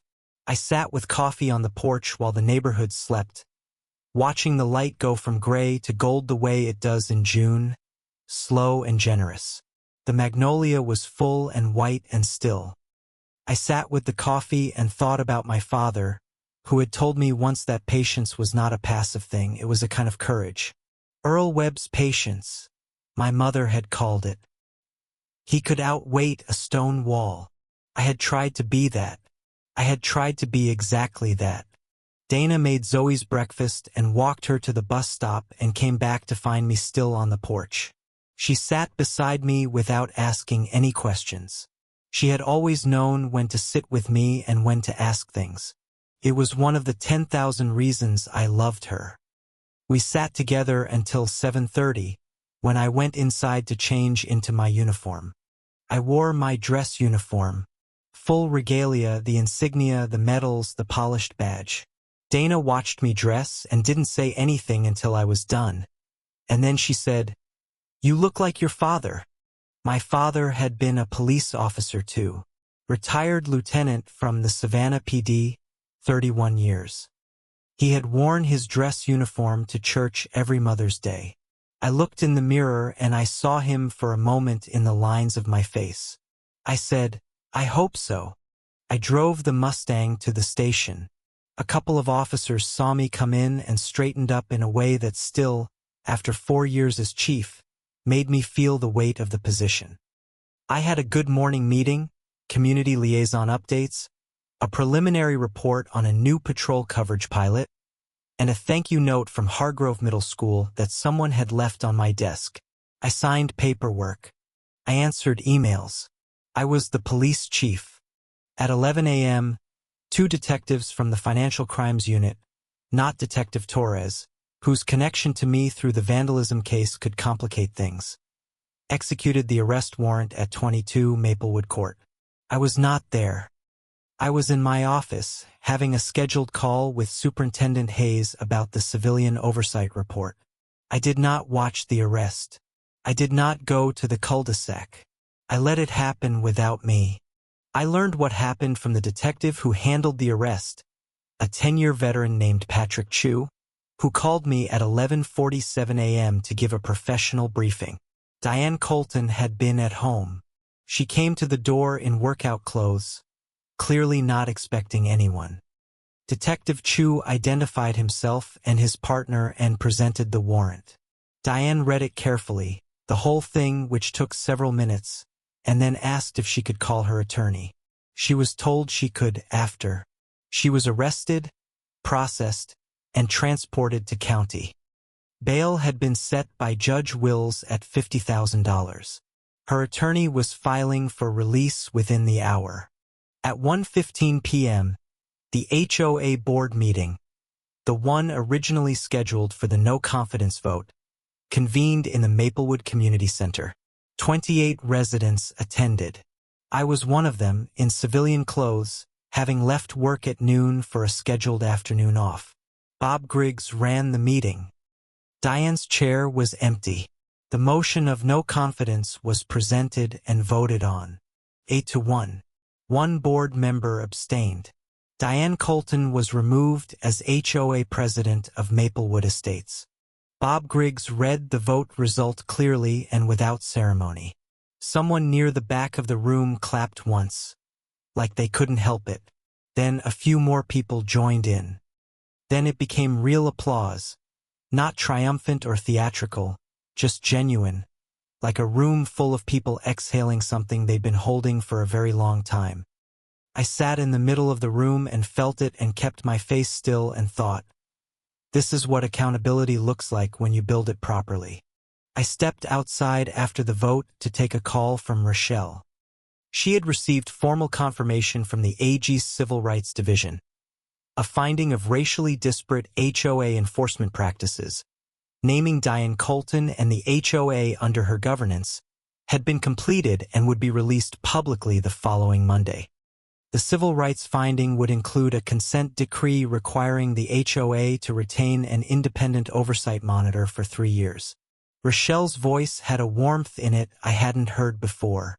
"Marcus," she said, "we got her. All of it." I walked back inside and found Phil Nakamura standing near the door with that particular expression of his, contained, precise, deeply satisfied. "So," he said, "Thursday." I said, "Thursday." He reached out and shook my hand. A firm, deliberate handshake that meant everything he wasn't saying. Angela Ferris hugged me, which I hadn't expected, and cried briefly into my shoulder, which I also hadn't expected, and then straightened up and laughed at herself. Carol Deutsch, quiet Carol from the back corner, said simply, "Thank you." I said, "You all did this. Every one of you who gave me a document, who told me your story. That's what did this." Diane was released on bail at 3:40 p.m. Her attorney drove her home. I was back on my porch by 4. I saw the car turn onto Maplewood Court and pull into her driveway. Diane got out. She stood for a moment beside her car, and I don't know if she could see me across the cul-de-sac in the afternoon shade. But she looked in my direction for a long moment. Then she went inside. Tyler was not home. He had been, apparently, staying with his father, Diane's ex-husband, from whom she had been divorced for 6 years, since the vandalism charges. I didn't know what Tyler was making of all this. He was 18 now. A legal adult who had done a stupid thing under the influence of his mother's worldview. What he did with the next years would be his own. My phone rang at 5:30. Caller ID, Greg Farber. I let it ring. He called again. I let it ring again. He left a voicemail, a careful, measured voicemail, spoken in the tone of someone recording for the record, offering to discuss a global resolution of all pending legal matters between his client and myself and the other defendants. I played it for Rochelle. She said, "He's scared." I said, "Yeah." She said, "Good." The Hargrove Courier ran the full story on Saturday morning. The headline this time was not careful.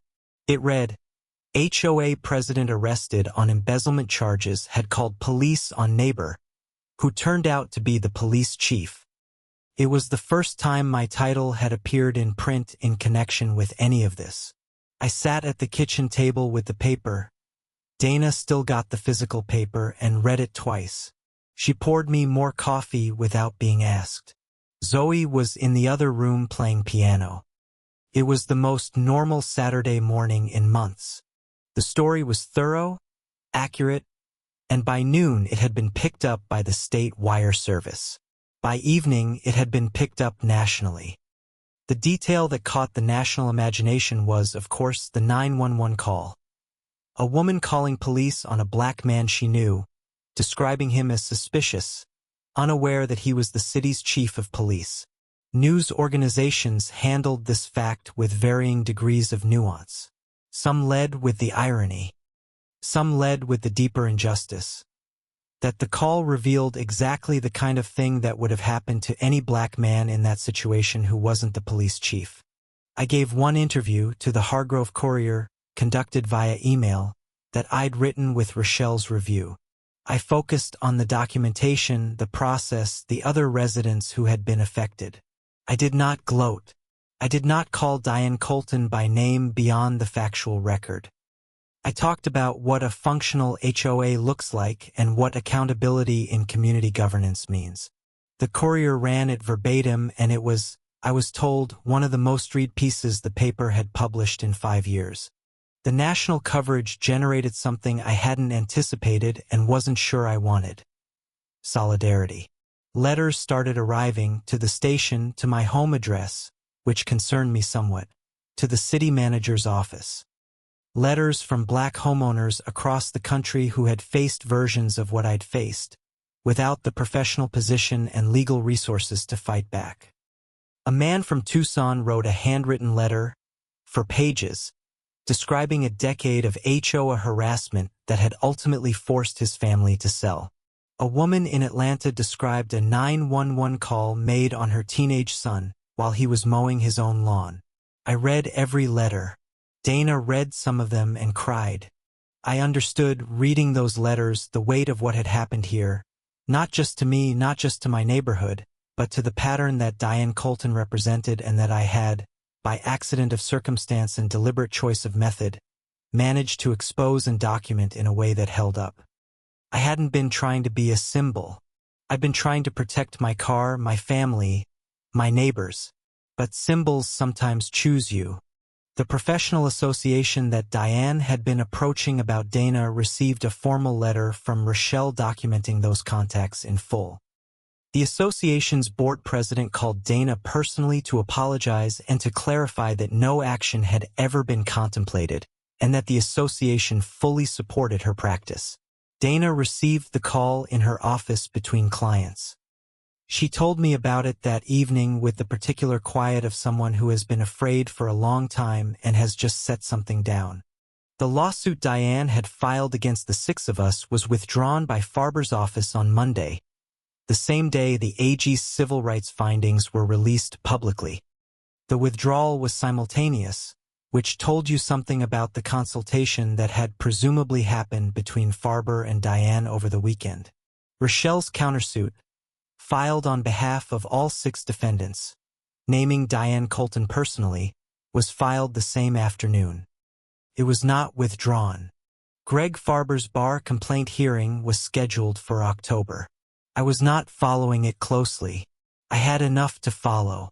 The DA's case was moving through its early stages. Financial crimes charges of this complexity take time to fully prosecute. The AG's consent decree began its implementation process, which involved the HOA itself retaining an independent oversight firm, notifying all residents of the civil rights finding, and establishing new election and governance procedures. Bob Griggs was elected interim HOA president by the board in Diane's absence. He ran his first meeting with a kind of direct, sensible competence that was almost comically different from what we'd been used to. He had a typed agenda. He started on time. He asked for input before voting. When Phil Nakamura made a joke about the elapsed time, 10 minutes and we've covered 4 items. I thought these meetings were supposed to take 2 hours. The room actually laughed. It was the first time I'd heard anyone laugh at an HOA meeting. Diane posted one public statement, on the Maplewood Estates HOA Facebook group that still technically listed her as admin. She posted it at 2:17 a.m. on a Tuesday. It was long, 8 paragraphs, and described her actions as stemming from a genuine concern for community safety and a commitment to the neighborhood that had been weaponized by a small group of residents with personal agendas. She characterized the civil rights finding as politically motivated.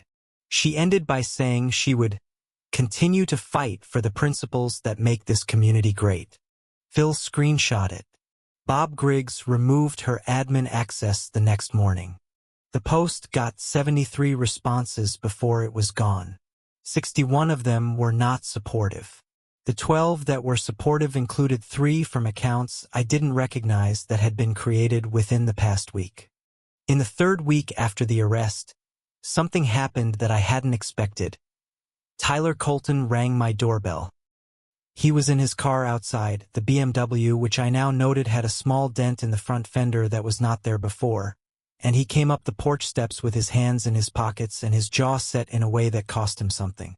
I stood in the doorway.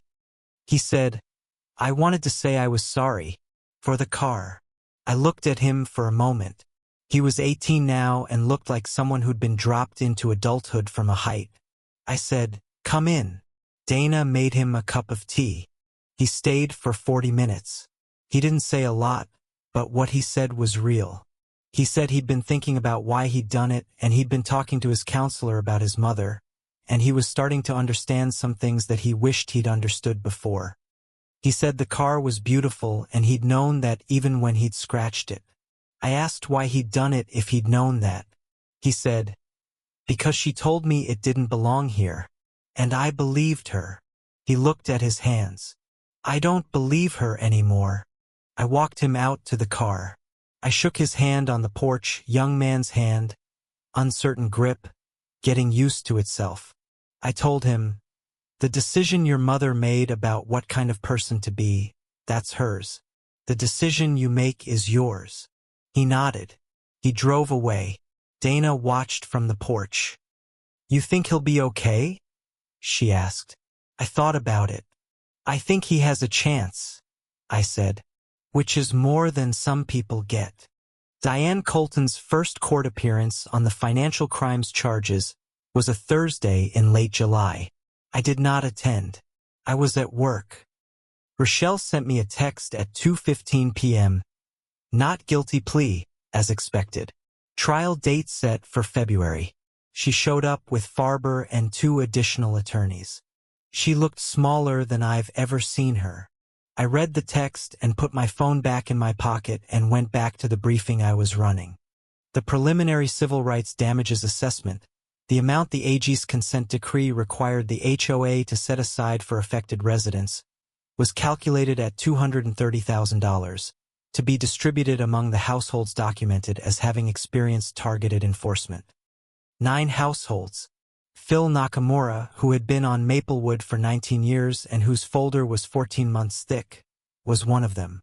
Angela Ferris. The family who'd left, the Washingtons, were tracked down and included. And me. I thought about what to do with the settlement for a long time. Dana said it was mine to decide. I put a portion toward completing the Mustang's restoration. Proper bodywork, a full detail, 2 new tires I'd been meaning to replace. The rest went into Zoe's college account. My father had paid for my education by working double shifts for 4 years. I thought of him every time I looked at that account. The Mustang came back from the restoration shop on a Friday afternoon in early August, gleaming under the summer sun with her original Shelby green paint buffed and sealed and whole again. The scratch was gone. Not hidden, gone as if it had never been there. I stood in the driveway and looked at her for a long time. Phil Nakamura came out of his house and stood beside me without saying anything. After a while he said, "She's something." I said, "Yeah." He said, "Your dad would have loved seeing her like this." I looked at the car and nodded and didn't trust myself to speak for a moment. My father's hands had been on every bolt of that car. Felt like he was still here in the finish. A few weeks later, The Hargrove Courier ran a follow-up piece on the case. The reporter asked me, for the record, how I wanted people to understand what had happened. I thought about this. I said, a woman used her position to try to tell a black family we didn't belong in our own neighborhood. She used procedural authority, social pressure, financial manipulation, and ultimately the police as tools for that. It didn't work because we documented everything and fought back through the right channels and were lucky enough to have the resources to do it. Most people in that situation aren't that lucky. That's the part one want people to sit with. The reporter asked if I felt vindicated. I said, vindicated suggests it was about me. It was about a pattern of behavior that affected a lot of people over a long time. The vindication belongs to all of them. She asked about Diane Colton specifically. I said, she'll have her day in court. That's how it works. The reporter asked finally about the 911 call, describing a black man as suspicious when she knew who he was. Did I think race was the driving force? I took a moment. I think when she looked across the street at my car and my house, I said, she saw something she decided didn't belong. She had a lot of reasons for that. Race was one of them. Probably not the only one. But the 911 call is what makes it clear she knew me, and she called police anyway because she knew that description would generate a response. I paused. That's a choice. She made it. The interview ran the following Sunday. Rochelle called after reading it and said, that was exactly right. Dana said the same thing. Phil Nakamura, who did not usually comment on things, texted me one word, perfect. September brought the new HOA year. Bob Griggs ran the first full election under the new procedures mandated by the consent decree. Independent election administrator, paper ballots, public count, signed certification. 19 households nominated candidates. 12 people ran for the 5 board seats. The turnout was 67% of households, the highest in the HOA's history. Bob won the presidency outright in the first round. Phil Nakamura, who had not run for anything in his life, won a board seat. He called me when the results were announced and said, I appear to have made a grave error in judgment. I told him he'd be great. The new board's first act was to hire an HOA management company to handle administrative functions, a professional firm that would provide bookkeeping, document management, and procedural oversight. No more amateur accounts. No more one-person signatory authority. No more Shell LLC receiving quarterly payments. The residents who'd been losing money to Diane's shadow operation for almost 2 years didn't know the full amount yet. The forensic audit was ongoing, but they would. And the HOA's structural reforms meant it couldn't happen again. Dana's practice had its best quarter on record. The disruption Diane had attempted hadn't landed. Dana's referral network was intact. Her professional reputation was undamaged. And in fact, the story, as it became public, had brought her a number of new client referrals from families who'd read about her and the case and wanted to work with her specifically. Dana told me this with a careful kind of satisfaction, the kind that comes when the thing people tried to use against you becomes a reason for good things instead. Zoe made a friend across the street, the daughter of a family who had moved into the house at the end of the court shortly before all of this began. A couple named the Garcias who had watched the whole saga unfold from their porch and emerged from it, improbably, with a warm feeling about the neighborhood. Their daughter Mia was 9 and played soccer and taught Zoe how to do a step over that Zoe immediately used in her next game. They were, it seemed, the beginning of something. The night before Diane Colton's February trial began, the financial crimes trial that the DA's office had spent 6 months building, I did something I hadn't done since all of this started. I went into the garage alone late after the house was asleep. I turned on the single overhead light and sat on the stool beside the Mustang and looked at her for a long time. The restoration was perfect. The Shelby Green was deep and full and exactly what it had been the last time my father and I had driven her together. A Sunday in February 6 years ago, heading out to the highway with the radio on and the windows cracked in the cold. He never knew about any of this. He died before I moved here, before Diane Colton existed as a presence in my life. But I thought about what he would have said. Earl Webb was not a man who wasted energy on indignation. He believed that patience was how you outworked people who thought they could outlast you. He would have filed the documentation. He would have attended the meetings. He would have done exactly what I did because he had taught me what he did. I put my hand on the hood of the Mustang, warm from the day's sun, smooth under my palm. 12 years of his hands, 6 years of mine. Every bolt we'd argued over and every afternoon we'd spent under her together. She was still here. We were both still here in the ways that matter. I turned off the light and went to bed. In the morning, Diane Colton would begin the process of answering for what she'd done. The jury would hear the financial evidence, the procedural record, the pattern of behavior that Rochelle's 47-page dossier had documented.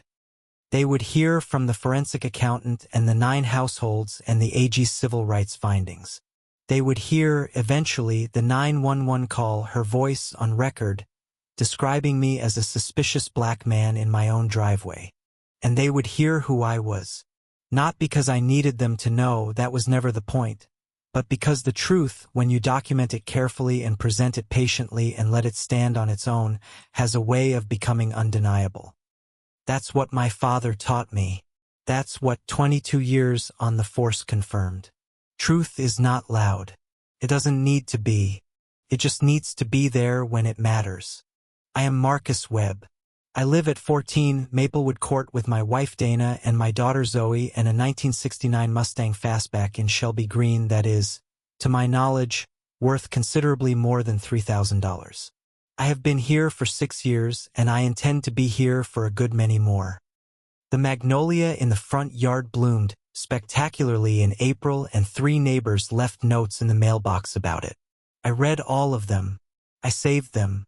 Dana was on the porch when I came out to get the morning paper on the day the trial began. She handed me a cup of coffee before I'd asked. She looked at me the way she has looked at me through every hard year of our life together, with a steadiness that I have tried to be worthy of. "Ready?" she said. I thought about the word. I said, "I've been ready for a while."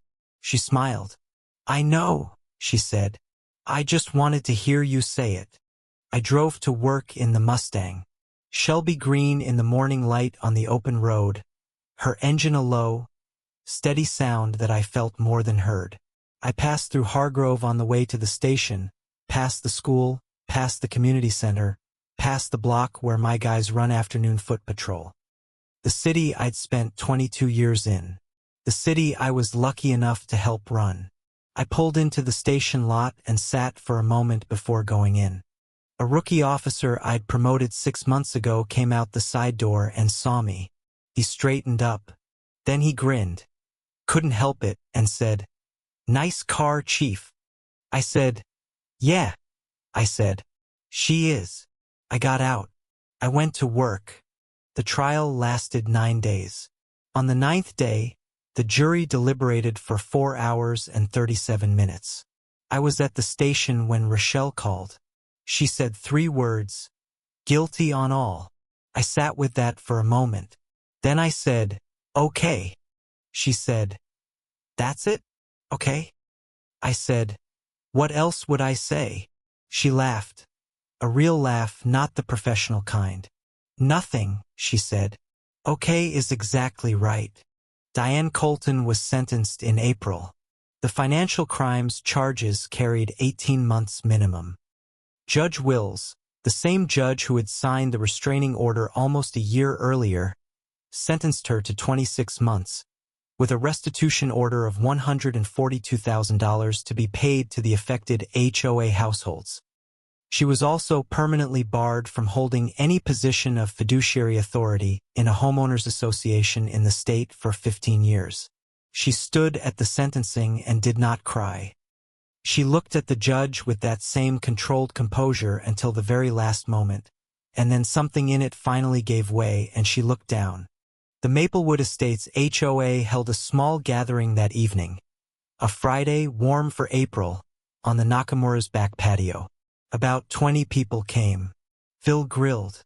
Angela brought a salad. Carol Deutsch, who had said thank you to me at that first big meeting and never needed to say anything more dramatic than that, brought a pie. Bob Griggs made a short speech about what the neighborhood had been through and what it could be. He thanked everyone who'd documented, who'd spoken up, who'd stayed. He mentioned my name once. The applause was warm and genuine and brief.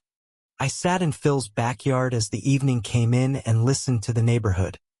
The children's voices, someone's music from an open window, the sound of a sprinkler starting up somewhere nearby, the ordinary sounds of people living in a place they've chosen. This is what it's supposed to sound like, I thought. It had always been capable of sounding this way. It just needed someone to stop poisoning it. Zoe fell asleep on the drive home. I carried her in from the car and she barely stirred. I laid her in her bed and stood in her doorway for a moment the way you do, the way every parent does, just watching her breathe. Zoe, who had told her classmate that her dad was trying to make the neighborhood fair. She would grow up here. She would ride her bike on this street and play piano in this house and see the magnolia bloom every April. This was the ground I'd held. Hers now, the same as mine. I found Dana in the kitchen with her book. She looked up. She fall asleep? Before we turned off the block, I said. Dana smiled. I sat down across from her. We didn't talk for a while. Outside, through the kitchen window, I could see the light in the cul-de-sac. The HOA's new pathway lights, the ones Bob Griggs had approved without a 45-minute presentation, without a conflict of interest, without any agenda beyond making the street a little easier to walk at night. Small things. The right things. I thought of my father one more time. His patience. His hands. His car, still green, still whole, still running in the garage where it had always lived. Earl Webb's son at 14 Maplewood Court. Still here. Still home. The morning the national story broke. A Saturday, the paper on the kitchen table. I read the headline 3 times before it fully landed.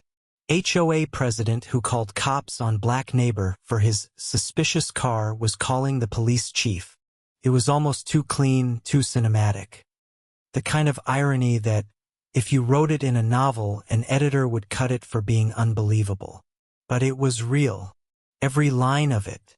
Dana read it over my shoulder and said nothing for a long moment. Then she put her hand on my shoulder. Not saying anything, just present. Zoe came downstairs and poured cereal and asked what we were looking at. Dana folded the paper. Just the news, baby, she said. Zoe said, "Is it about Dad's work?" Dana said, "Yeah." Zoe said, "Is it good?" I looked at Dana. Dana said, "Getting there." Zoe said, "Okay," and poured milk and didn't ask more. 8 years old and already learning the rhythm of things not fully explained. Phil Nakamura knocked on the door at 9. He held up his phone, the story on his screen, National Edition. "Marcus," he said, "it's everywhere."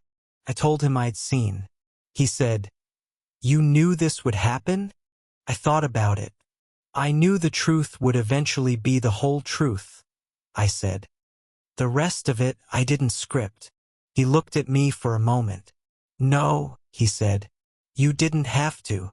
The calls started at 9:30. Most were media. I didn't take any of those, routing them to the department's public affairs officer, a capable woman named Joyce Caldwell who I had given a 2-paragraph statement the night before precisely for this situation. Some were colleagues from other departments, other chiefs, people I'd worked alongside in regional law enforcement for years. Most said some version of, "Marcus, I had no idea. I'm sorry." A few said, "That was handled exactly right." I appreciated both kinds. Superintendent Hayes called at 11. The civil rights finding release is being pushed to today, she said. Given the national attention, we want the record to be clear as early as possible. The AG's finding going out the same day as the national story meant that the full picture, not just the 911 irony but the documented pattern of targeted enforcement, the fair housing implications, the systemic context, would be part of the same news cycle. Hayes had made that happen on purpose. I told her I was grateful. She said, "This is what the board exists to do." By noon, the story had been on 3 cable news networks. A national civil rights organization issued a statement calling the case a stark illustration of how HOA authority can be weaponized in racially discriminatory ways, and a reminder that documentation and persistence remain the most powerful tools available to those targeted. I read the statement twice.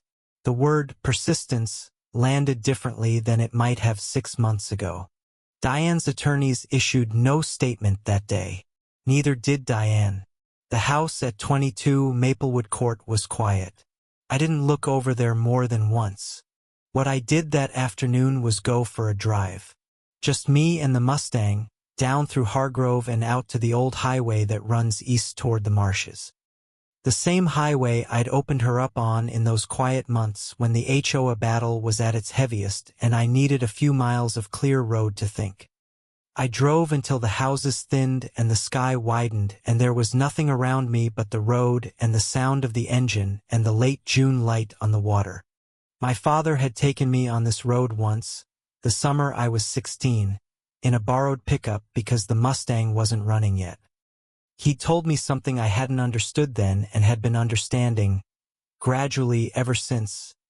Some people are going to spend their whole lives trying to tell you what lane you belong in. Your job isn't to argue with them. Your job is to build the road yourself. I drove home with the windows down and the radio on, and I thought, Dad, I built the road. The following Monday, I gave a departmental address to all of my officers. Not about me, about the case as a lesson in what can happen when a person in authority, any authority, uses it as a weapon against people they've decided don't belong. I talked about the 911 call. I talked about what it means when emergency services get weaponized. I talked about documentation and procedure and why the right process matters even, especially when you're the one being harmed. I could see it landing. These were good officers. They were listening. After the address, a young officer I'd hired right out of the academy 18 months ago, a woman named Officer Deshawn Clark, stopped me in the hall. She said, "Chief, I want to thank you. Not for what happened, for how you handled it." I asked what she meant. She said, "I've had things happen to me, not the same but similar, and I always wondered if there was a right way to fight back that didn't make things worse for you at the end. Now I know." I told her, "There is a right way. It's slow and it's exhausting and you have to build everything twice because they'll try to knock it down once. But it holds." She nodded. "Yeah," she said, "it holds." The trial preparation period, the 6 months between Diane's arraignment and the February trial, was a sustained legal grind that I largely stayed out of, having given my testimony and documentation to Rochelle and the DA's team and trusted them to do what they do. I checked in with Rochelle weekly. I signed things when asked.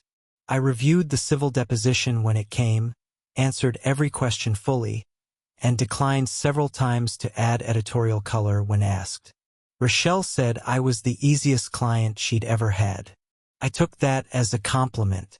Carl Merritt at the DA's office told me, 2 weeks before trial, that the defense's strategy appeared to be focused on the idea that the financial irregularities were accounting errors made in good faith, that the Maplewood Community Services LLC and its payments were legitimate, that the documentation was simply disorganized. "She's going to claim it was sloppy bookkeeping," he said. "We're going to show the jury that shell companies with P.O. box addresses don't happen by accident." I asked about the attempted transfer on the night the board froze the account. He said, "That's the centerpiece." I said, "Good." Margaret Fitch, the forensic accountant, was extraordinary on the stand. She was precise, unhurried, and capable of explaining complex financial patterns to 12 ordinary people in language that made it perfectly clear what had happened. I wasn't in the courtroom. Witnesses in the civil component weren't permitted to attend the criminal trial while it was ongoing, but Rochelle gave me a running account each evening. "The jury gets it," she told me after the third day. "You can see it in their faces." Greg Farber had withdrawn from the case 2 weeks before trial, citing a conflict of interest that no one explained publicly, but that everyone understood was the bar complaint proceeding his way. Diane's new attorneys were competent but unfamiliar with the full scope of the case in the way that Farber, having been in it from near the beginning, had been. They were catching up the whole trial. It showed. The testimony from the 9 affected households was, Rochelle told me, the emotional heart of the trial. Angela Ferris on the stand. Quiet, composed, botanist precise. Describing the voicemail left with her employer, playing it for the jury. Phil Nakamura with his folder, 14 months of documentation, walking through it item by item. The Washington family, who had sold their home and moved 3 states away, giving testimony via video link with a slight delay that somehow made it more affecting. People who had been made to feel they didn't belong somewhere they'd chosen to live. I testified in the civil portion, not the criminal. My testimony was 3 hours. I described every interaction with Diane Colton in chronological order, referring to my own documentation at each step. I was asked on cross-examination whether my position as chief of police had given me an unfair advantage in pursuing the matter. I said, my position gave me the knowledge to know what documentation I needed. The documentation did the work. Anyone who kept the same records would have the same case. The defense attorney seemed unsatisfied by this answer.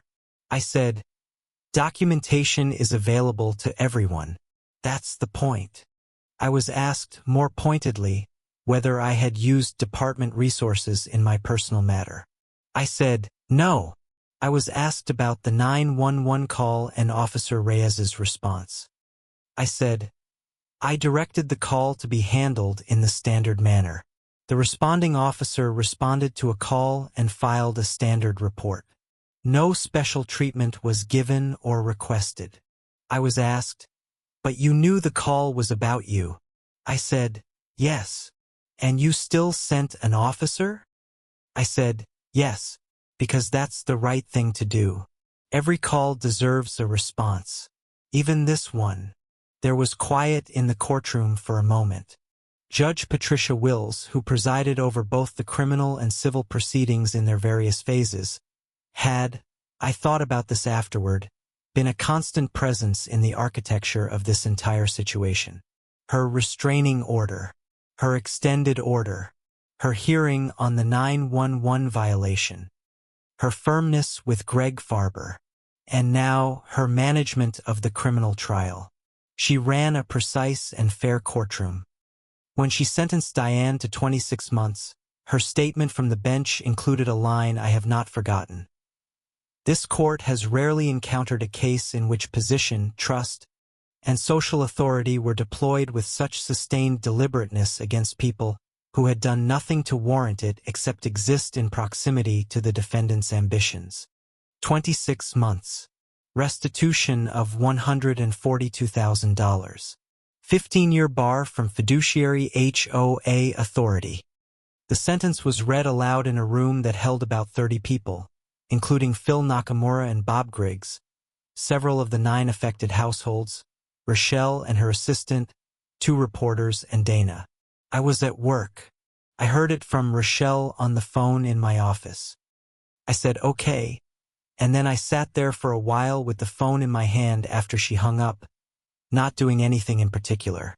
I think I was waiting to feel something specific, triumph, relief, something large and clean. What I felt was more textured than that. Tired in a way that wasn't unpleasant. Grateful in a way that was about the people around me more than about the outcome. and something quieter underneath all of it. Something that was about my father, about the car, about the particular kind of perseverance that gets passed down through the hands that teach you to change a tire, rebuild a carburetor, restore something broken back to what it was. I drove the Mustang home that evening the long way. Through the old part of Hargrove where the houses are big and old and the trees arch overhead and make a tunnel of late afternoon light. Past the church my parents went to when they visited. Past the park where I'd taken Zoe on her first bike ride and stood behind her with my hands ready and then, one afternoon, let go without telling her and watched her keep going. She'd gone 50 feet before she realized I wasn't holding on anymore. She turned around with her face absolutely blazing and said, "You let go." I said, "You didn't need me to hold on." She'd laughed the way children laugh when they discover something new about themselves. I'd stored that moment somewhere important. I pulled into the driveway at 14 Maplewood Court, cut the engine.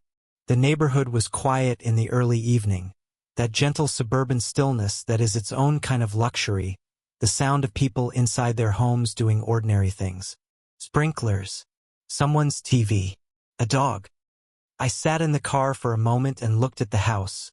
The wraparound porch Dana had refinished, the magnolia tree going gold in the light, the front door with its trim that apparently had an unapproved color contrast that I had never changed.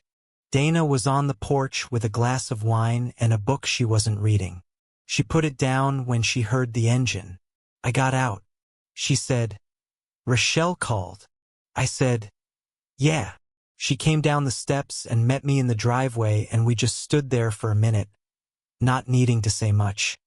Zoe appeared in the front doorway and said, "Are you guys just going to stand in the driveway?" Dana said, "Yes." Zoe considered this. "Okay," she said and went back inside. We laughed. Phil brought the bourbon over that evening. The real occasion, finally. He sat on the porch with Dana and me after Zoe was in bed, and we had a small, good pour, and Phil told a story about moving to Maplewood 19 years ago. Before the HOA had any real power, when it was just a loose group of neighbors who sent out a newsletter and organized a block party every Labor Day. He said, "That's what I want back. Just that. The block party." I said, "Let's make it happen." He said, "In September." I said, "In September." The September block party was the first one Maplewood Estates had held in 7 years. Bob Griggs organized it through the new board with the kind of unassuming efficiency that turns out to be what good community leadership actually looks like. He sent an email, reserved the cul-de-sac, bought folding tables, and asked people to bring food. 31 households showed up. The Garcias brought tamales.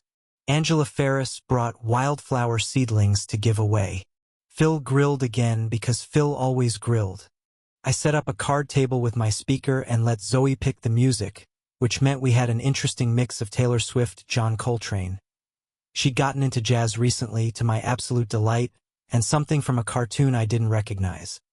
Zoe played soccer in the street with Mia Garcia and 4 other kids while the adults talked on the sidewalk.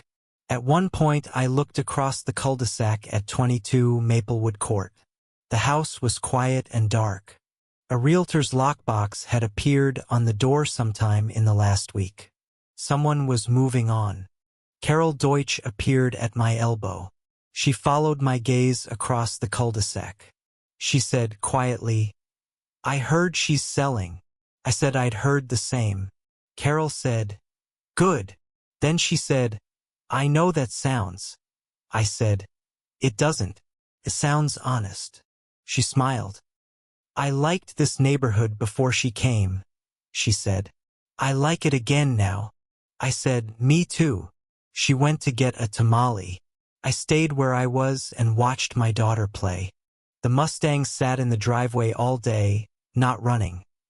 She was my block party decoration, gleaming in Shelby green with her hood up so people could look. Phil's grandkids asked me questions about the engine for 20 minutes. A teenager I didn't know took about 15 photos of the front quarter panel. An older man named Don, a resident I'd only ever waved to, stood beside me and said, "My dad had a '67 coupe, different engine but the same lines. We talked about fastbacks for half an hour. He said he was sorry he hadn't known me better before all of this. I told him we had time. The block party ended at dusk, the way good summer parties do. Gradually, in smaller and smaller groups, people drifting toward their houses carrying chairs and bowls and children who'd run themselves down to a state of cheerful exhaustion. The cul-de-sac emptied slowly and quietly, and when it was done, it was just Dana and me folding up the last table while the streetlights came on. She said, "This was a good day." I said, "Yeah." She said, "Phil was right. It can be like this." I said, "It is like this." She took one end of the table and I took the other, and we carried it to the garage together. I have thought a lot in the months since about what I would say if someone asked me what the lesson of all this is. Not the legal lesson, that one is clear. Document everything, know your rights, have a lawyer, don't let procedural authority be used against you without pushing back. But the human lesson, the one underneath the case. And I think it's this: power that rests on other people's silence is not real power. It only works as long as people are more afraid of conflict than of injustice. The moment someone decides they'd rather have the fight than accept the injustice, that's when it starts to fall apart. Diane Colton was very good at making people afraid of conflict. She was smart and strategic, and she understood social pressure the way some people understand music. Intuitively, fluently, in ways that are hard to explain to people who don't have the ear for it. But she had made one fundamental miscalculation. She had picked a fight with someone who happened to be very good at conflict. Not because I was aggressive, because I was trained. Because I knew that the right response to the wrong kind of power is not emotion. It's evidence. I still go to HOA meetings. Every single one. Bob Griggs runs them now, and they are mercifully efficient. Typically 40 minutes, clear agendas, real votes. But I go because I think presence matters. I think the people who showed up when it was hard need to keep showing up when it's easy. I think that's what community actually is, under all the procedural language. People who choose to be present for each other, including when it's inconvenient. Angela Ferris is now on the board's beautification committee. She is, cautiously and methodically, introducing a series of native plant species into the HOA's common areas.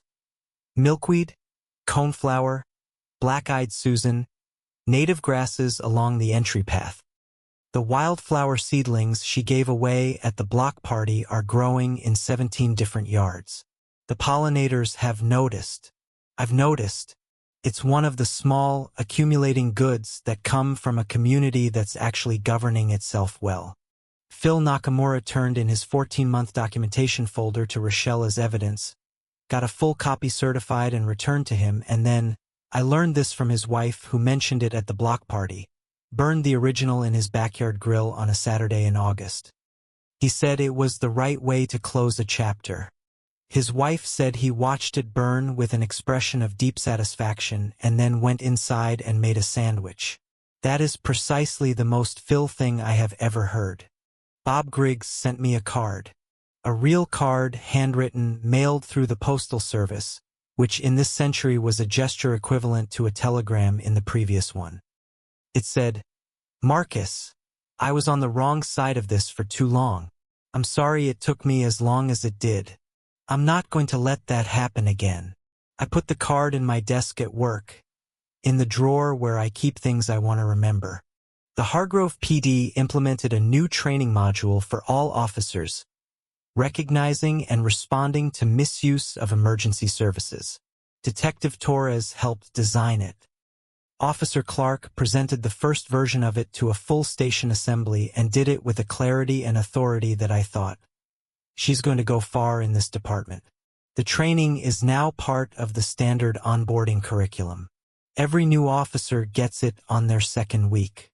Rochelle called me in October with the final accounting of the civil settlement. The total recovered across all defendants in the countersuit against Diane Colton was $308,000. After legal fees were distributed, Each of the 6 defendants received a meaningful share. Rochelle's own fee had been built into the settlement structure from the beginning. She said at the end of the call, "It's been a genuine honor, Marcus. I mean that." I told her I'd send a referral if I ever met someone who needed the best HOA litigation attorney in the state. She said, "Please do." I spoke at the state HOA governance symposium in November. It was the first time I'd given a public address about the case in anything other than a legal or journalistic context.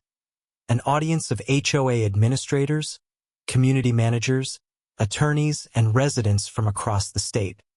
I talked for 20 minutes about what good governance looks like, what warning signs to watch for in HOA leadership, and what residents can do when they encounter abuse of authority. At the end, I answered questions for 40 minutes. The room didn't thin. A woman in the back row, a black woman in her 50s with the particular composure of someone who has fought a lot of battles, raised her hand near the end. She said, "Chief Webb, my HOA has been doing similar things to my family for 3 years. I didn't think anyone would believe me." I said, "Document it. Every letter, every notice, every email. Date everything. Find your neighbors who've had the same experience. And get a lawyer." She said, "Is that enough?" I said, "It was for me, and I had luck on my side that not everyone has. But the documentation is the foundation. Without that, nothing else holds." She nodded. I held her gaze for a moment. "Start tonight," I said. Diane Colton reported to serve her sentence at a minimum security facility in the eastern part of the state on a Monday in May. I did not read about it until Tuesday, in a small item in the Courier. It said she had reported as directed and was expected to serve approximately 18 months given standard credit for time served and good behavior provisions. Her house on Maplewood Court sold in March. A couple named the Pattersons with a 4-year-old and a golden retriever moved in over Memorial Day weekend. They introduced themselves at the block party. They seemed, as Phil put it with his particular economy, like the right kind of people. Tyler Colton sent me a text in the spring. I didn't recognize the number at first. He'd changed his phone. He said he'd started community college in the fall and was studying architecture. He'd always been good at structures, he said, though he wasn't sure he'd ever understood that about himself before. He said his counselor had helped him see the connection. He was doing well. He wanted me to know. I wrote back, "That's great, Tyler. Good luck." I meant it. Both parts. Zoe told me once, toward the end of the summer, that she'd explained the whole situation to Mia Garcia in the way that 8-year-olds explain complex adult situations. That a mean lady had tried to take Daddy's car and make them move, and Daddy had used his smart brain to stop her. And now the neighborhood was nice again. Mia had reportedly said, "My dad said your dad is famous now." Zoe had reportedly said, "He's not famous. He's just Dad." I told this story at dinner and Dana made me tell it twice. In December, a year and a half after all of it began, the Mustang and I went for the drive I had been saving for a significant occasion. Early morning, before Zoe was up, while Dana was still sleeping. I took the old highway east, past the marshes, all the way to the coast. A drive I had made once with my father, in this car, on a crisp February morning 2 months before he died. We had driven to the ocean in the cold and stood beside the water for a while without saying much, and then driven home. The last long drive we ever took together. I drove it alone this time. The ocean was gray and wide and indifferent in the December light, the way oceans are. I stood beside it for a while. I thought of Earl Webb, his patience, his hands, his enormous quiet love for things done right. I thought of everything he'd taught me that I'd spent a year and a half using. I thought of the car behind me, green and whole and running. "I took care of it, Dad," I said, to the ocean, to whatever is left of people when they're gone. All of it. The ocean moved in and out. The wind pushed at my collar. I stood there a little longer. Then I got back in the car and drove home. The magnolia bloomed that April the way it always did, extravagantly, generously, a little bit absurd in its abundance. 3 neighbors left notes in the mailbox. The Garcias left a hand-drawn card from Mia with a picture of the tree in purple crayon. Phil left a folded piece of paper that said only, "Spectacular." Carol Deutsch left a note that said she'd been watching it bloom every year for 11 years and it never got old. I read all 3 of them at the kitchen table with my coffee and felt, in that ordinary moment, the full weight of what ordinary means. This is what I fought for.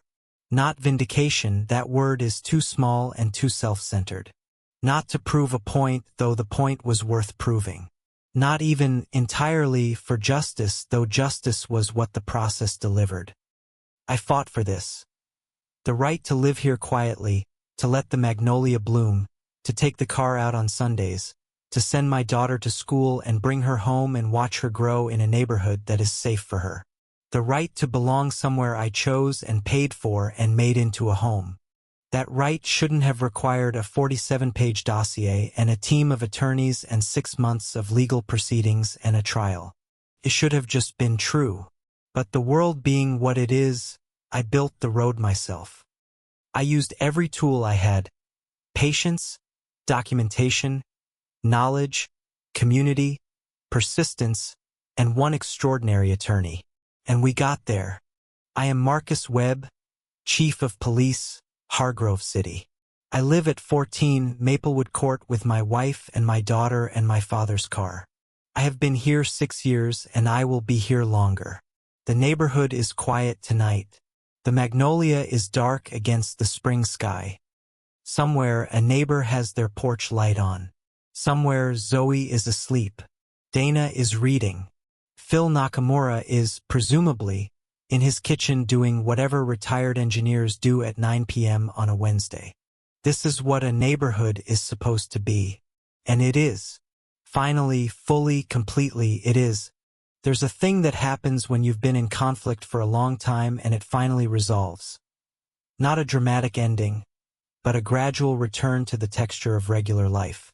You catch yourself in an ordinary moment and realize you haven't thought about it in an hour, then a day, then 3 days.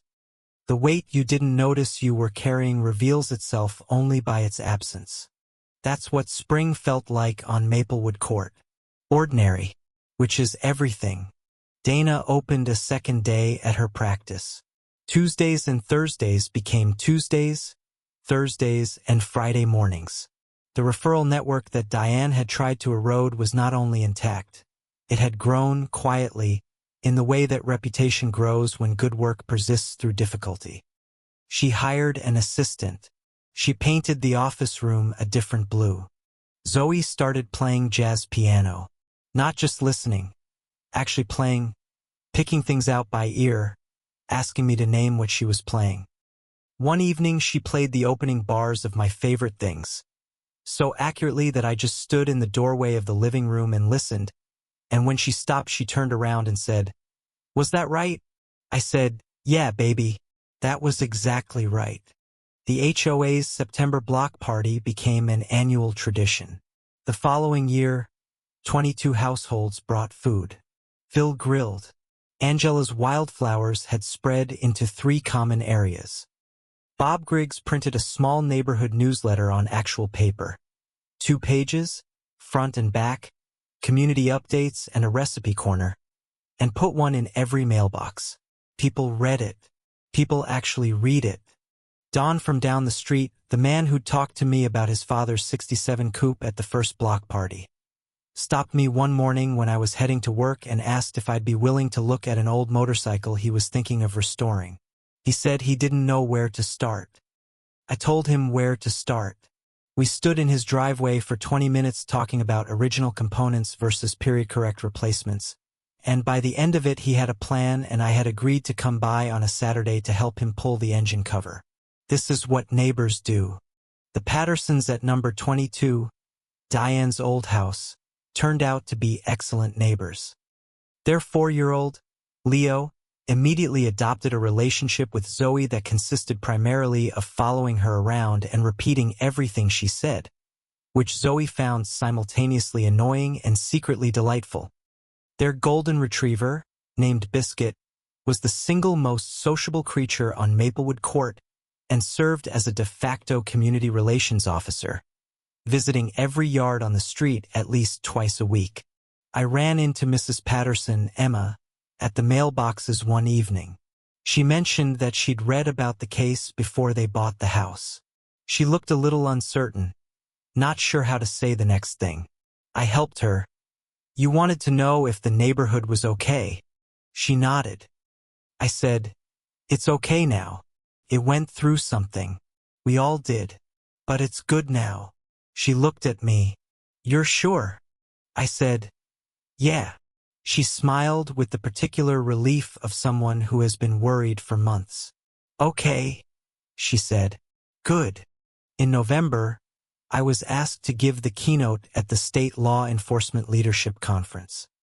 The topic I chose was not the HOA case. I chose something I'd been thinking about for a long time: what it means to be a black police chief in 2024, and how the institution of law enforcement reconciles its history with its mission. It was the most personal address I'd given in my career. I'd written it over 3 weekends. Dana read every draft. The room was about 400 people, chiefs, sheriffs, deputies, command staff from across the state. I talked for 35 minutes and took questions for another 30. At one point, a sheriff from a rural county raised his hand and said, with genuine curiosity rather than challenge, "Chief Webb, do you think what happened to you, the HOA situation, would have ended differently if you weren't the police chief?" I thought about it honestly. I said, "Yes, probably. I had resources and knowledge and institutional authority that made a difference. That's exactly why this matters, because most people in that situation don't have those things. The system worked for me partly because I was positioned inside it. For most people, the system is just a wall." He nodded slowly. He said, "So what do we do about that?" I said, "We make the system less of a wall. That's the work."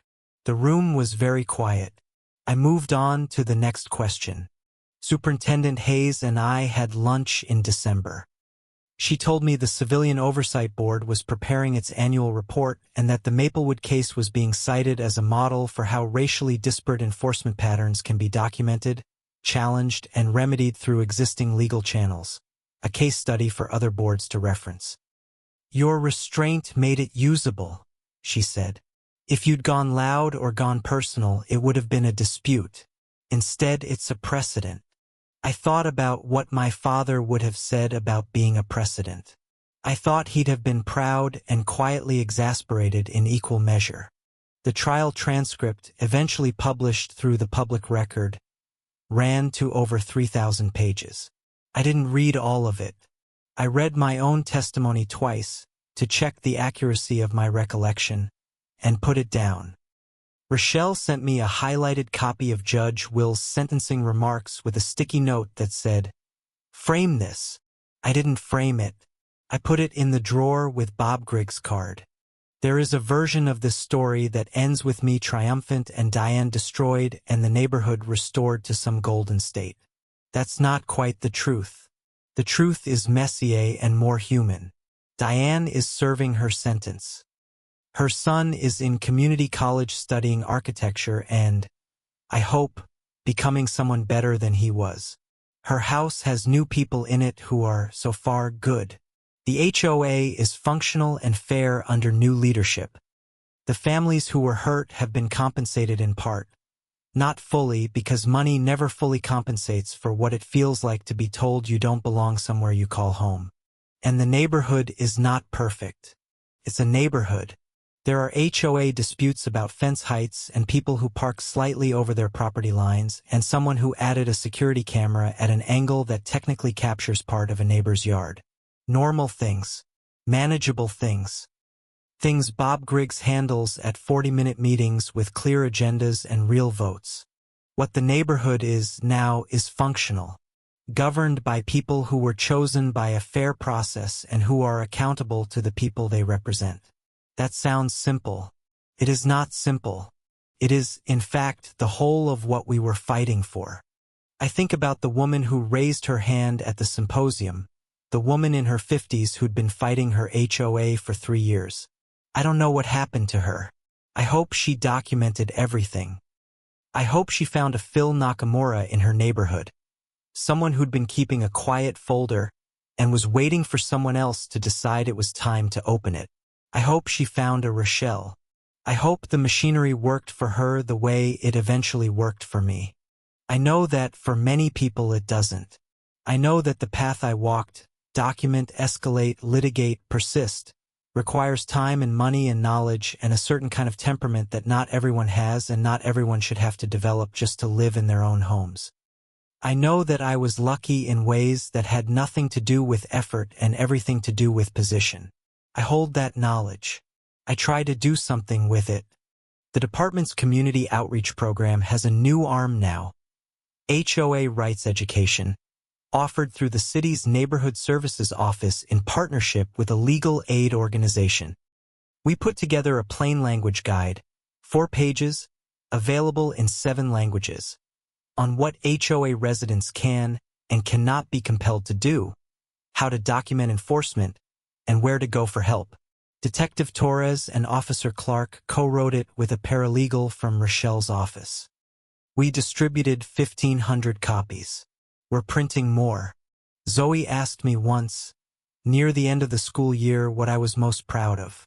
She was doing an assignment. She had to interview a parent about their proudest accomplishment. I thought about it for real because she would know if I gave her an easy answer. I said, I'm most proud of the day you told your classmate your dad was trying to make the neighborhood fair, because that's exactly what I was doing, and you understood it, and you weren't scared to say so. She wrote that down in her notebook. Then she looked up and said, What's your second most proud? I said, You, playing my favorite things. She grinned. I knew that one, she said. The Mustang is in the garage. She'll come out Sunday. Dana's already suggested a drive to the coast. Not the December coast, the May coast, with the windows down and the sky wide and the light warm on the water. We'll take Zoe. She's old enough now to appreciate a long drive, especially with good music. She's been asking me to teach her about the engine. I told her we'd start with the basics. My father started with the basics. He set me down in the garage on a Saturday morning when I was 8 years old and put a socket wrench in my hand and said, This is how you do it. I remember the weight of the wrench. I remember the way it smelled in that garage, metal and oil and something like certainty. He didn't start with the complicated parts. He started with the things you could hold. That's what this whole year was, I think. The things you can hold. The documentation you can file, the vote you can cast, the neighbors you can talk to, the attorney you can trust, the process you can follow slowly and without satisfaction in the short term, until the short term becomes the long term and the long term becomes what happened, what held. Phil texted me this morning, Sunday, the day I'm taking the Mustang out. He said, Block Party Committee meeting Tuesday. I'm proposing we do it the second Saturday in September every year. Permanently. I wrote back, second Saturday. Good. He wrote, Also, I think we should do a classic car show. I wrote back, Phil. He wrote, Hear me out. I wrote, We're not doing a classic car show. He wrote, I have already mentioned it to Don and he is extremely interested. I wrote back a laughing emoji and put my phone in my pocket and went to get my wife. The Sunday drive was everything. Dana rode with the window down and her hair in the wind and her hand on the door in the sun. Zoe sat in the back and asked questions about every town we passed through. Who lives there? What do they do? How long have those buildings been there? She is, Dana and I have agreed, going to be an interesting adult. She's already an interesting child. We stopped at a diner on the coast road. A real diner? Formica tables and a pie case and a waitress who called everyone honey without irony. Zoe had pancakes. Dana had eggs. I had coffee and a piece of pie that tasted like something out of a different era. Outside, the Mustang sat in the parking lot. I could see her through the window, Shelby green in the coastal light, my father's car and mine. On the drive home, Zoe fell asleep in the back seat and Dana put her hand on mine on the gear shift, and we drove back through the afternoon in a quiet that was the good kind. The kind that's full rather than empty. The kind that happens when the hard things are done and the world has settled back into its usual shape and you are simply in your life, which is enough. I turned on to Maplewood Court at 4:15. Pulled the Mustang into the driveway. Zoe woke up as the engine cut. She has always woken up when the engine cuts since she was very small. She climbed out and wandered inside without fully coming to. Dana followed. I sat for a moment with the windows down in the quiet of the afternoon. Phil was in his yard. He waved. I waved back. Across the cul-de-sac, the Pattersons' front door opened and Leo came out with Biscuit and immediately began a project that involved sticks and a mud puddle near the curb. Emma Patterson appeared in the doorway with the expression of a parent deciding whether this battle is worth having, and apparently decided it wasn't, and went back inside. Biscuit looked at me and wagged. I got out of the car. I stood in my driveway in the Sunday afternoon light and looked at the neighborhood. The houses, the trees, the lawns, the magnolia in my yard going gold at its edges with the coming of fall. Phil in his garden. A kid on a bike in the distance. The ordinary, unremarkable, completely sufficient fact of a Sunday on a street where people live and belong. I thought of everything it had taken to be able to stand here without anything looking over my shoulder. I thought of every document in that dossier, every meeting I'd attended, every night Dana and I had sat on the porch and talked about how to keep going. I thought of Rochelle Carter and Bob Griggs and Angela Ferris and Phil's 14-month folder. I thought of my father, who built the road before I ever had to walk it by showing me that the road was worth building. I put my hand on the Mustang's hood as I passed. Still warm from the drive. Smooth and whole. I went inside. That evening I did something I do only occasionally. I got out my father's old police service photograph, the one from his retirement, and set it on the desk in my study. He's in his dress uniform, looking at the camera with the expression of a man who has done what he set out to do. Behind him is the city he served for 31 years. I sat with that photograph for a while. Then I went and helped Zoe with her homework, which was long division and which she approached with the focused intensity she brings to everything. Dana made dinner. The house smelled like something good.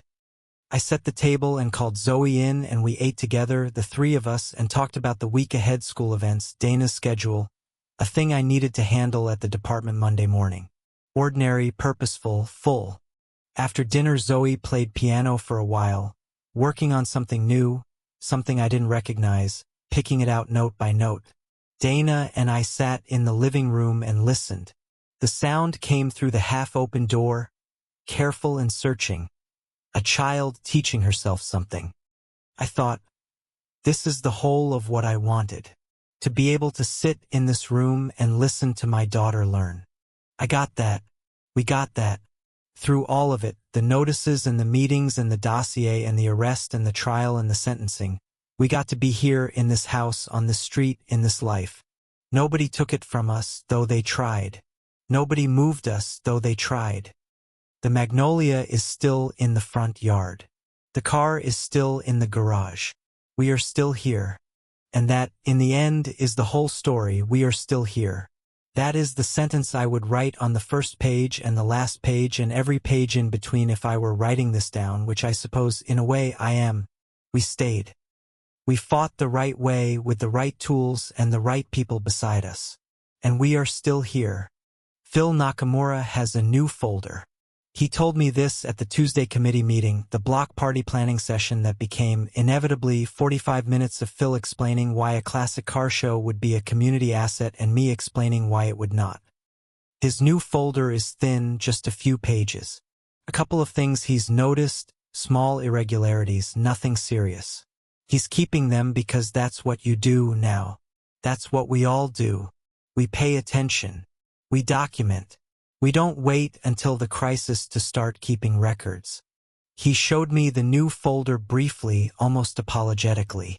Probably nothing, he said. But just in case. I told him it wasn't probably nothing. It was exactly the right instinct. The whole point, I said, is that you don't need a crisis to justify paying attention. You just need to care about where you live. He looked at his folder. 14 months, he said quietly, remembering the original one. That was a long time to carry something by myself. I said, you never have to do that again. The block party committee resolved that the second Saturday of September was the date, that Phil would grill, that Angela would handle the common area decorations with her native plant focus, that Bob Griggs would write the newsletter announcement, and that there would be no classic car show. Phil took this final point with the dignity of a man who knows when he's lost and is already planning his next argument. Dana, who had attended purely as moral support, patted his arm. I drove home from that meeting the same way I drive everywhere in Hargrove. Through streets I know well, past buildings and blocks and intersections that are the geography of my working life. The city at night, amber-lit and quiet on a Tuesday. I've been part of this city for 22 years. I hope to be part of it for 22 more. I hope to hand something good to whoever comes after me, in this department and in this neighborhood and, someday, perhaps in Zoe's own life. The road goes forward. I'm trying to build it well. I pulled into the garage at 14 Maplewood Court. Cut the engine. Sat for a second in the quiet. The Mustang ticked as she cooled. The garage smelled like oil and rubber and metal and, if you were listening for it, something older and warmer underneath. My father's garage. His smell. His work. I locked up and went inside. Dana was already in bed reading. I brushed my teeth and turned off lights and checked that the door was locked and the cameras were running. Habit, after everything, that I'd probably always keep, and got into bed. Dana turned a page. I lay there in the dark and listened to the house settle around us. The quiet breathing of a building full of people who belong in it. Outside, somewhere on Maplewood Court, someone had left a porch light on. Through the curtains, a soft orange glow. A neighbor up late or simply careless with their switch. It didn't matter. I looked at the light for a moment. Then I closed my eyes. I thought of Earl Webb one more time before I slept. The particular way he had of standing beside a thing he'd fixed and looking at it, just looking, with his arms at his sides and a small satisfaction in his face that he never put into words because he didn't need to. The car. The fence post. A door that had hung wrong and now hung right. He would look at it and that was enough. The looking was the whole of the celebration. I thought, this neighborhood, this house, this family, my daughter at the piano, Dana with her book, Phil and his folders, Angela's wildflowers, Bob Griggs' newsletter, the Pattersons and biscuit, Carol Deutsch and her pie, all of it whole and in its proper place. Earl Webb's son stood here and looked at it. And that was enough.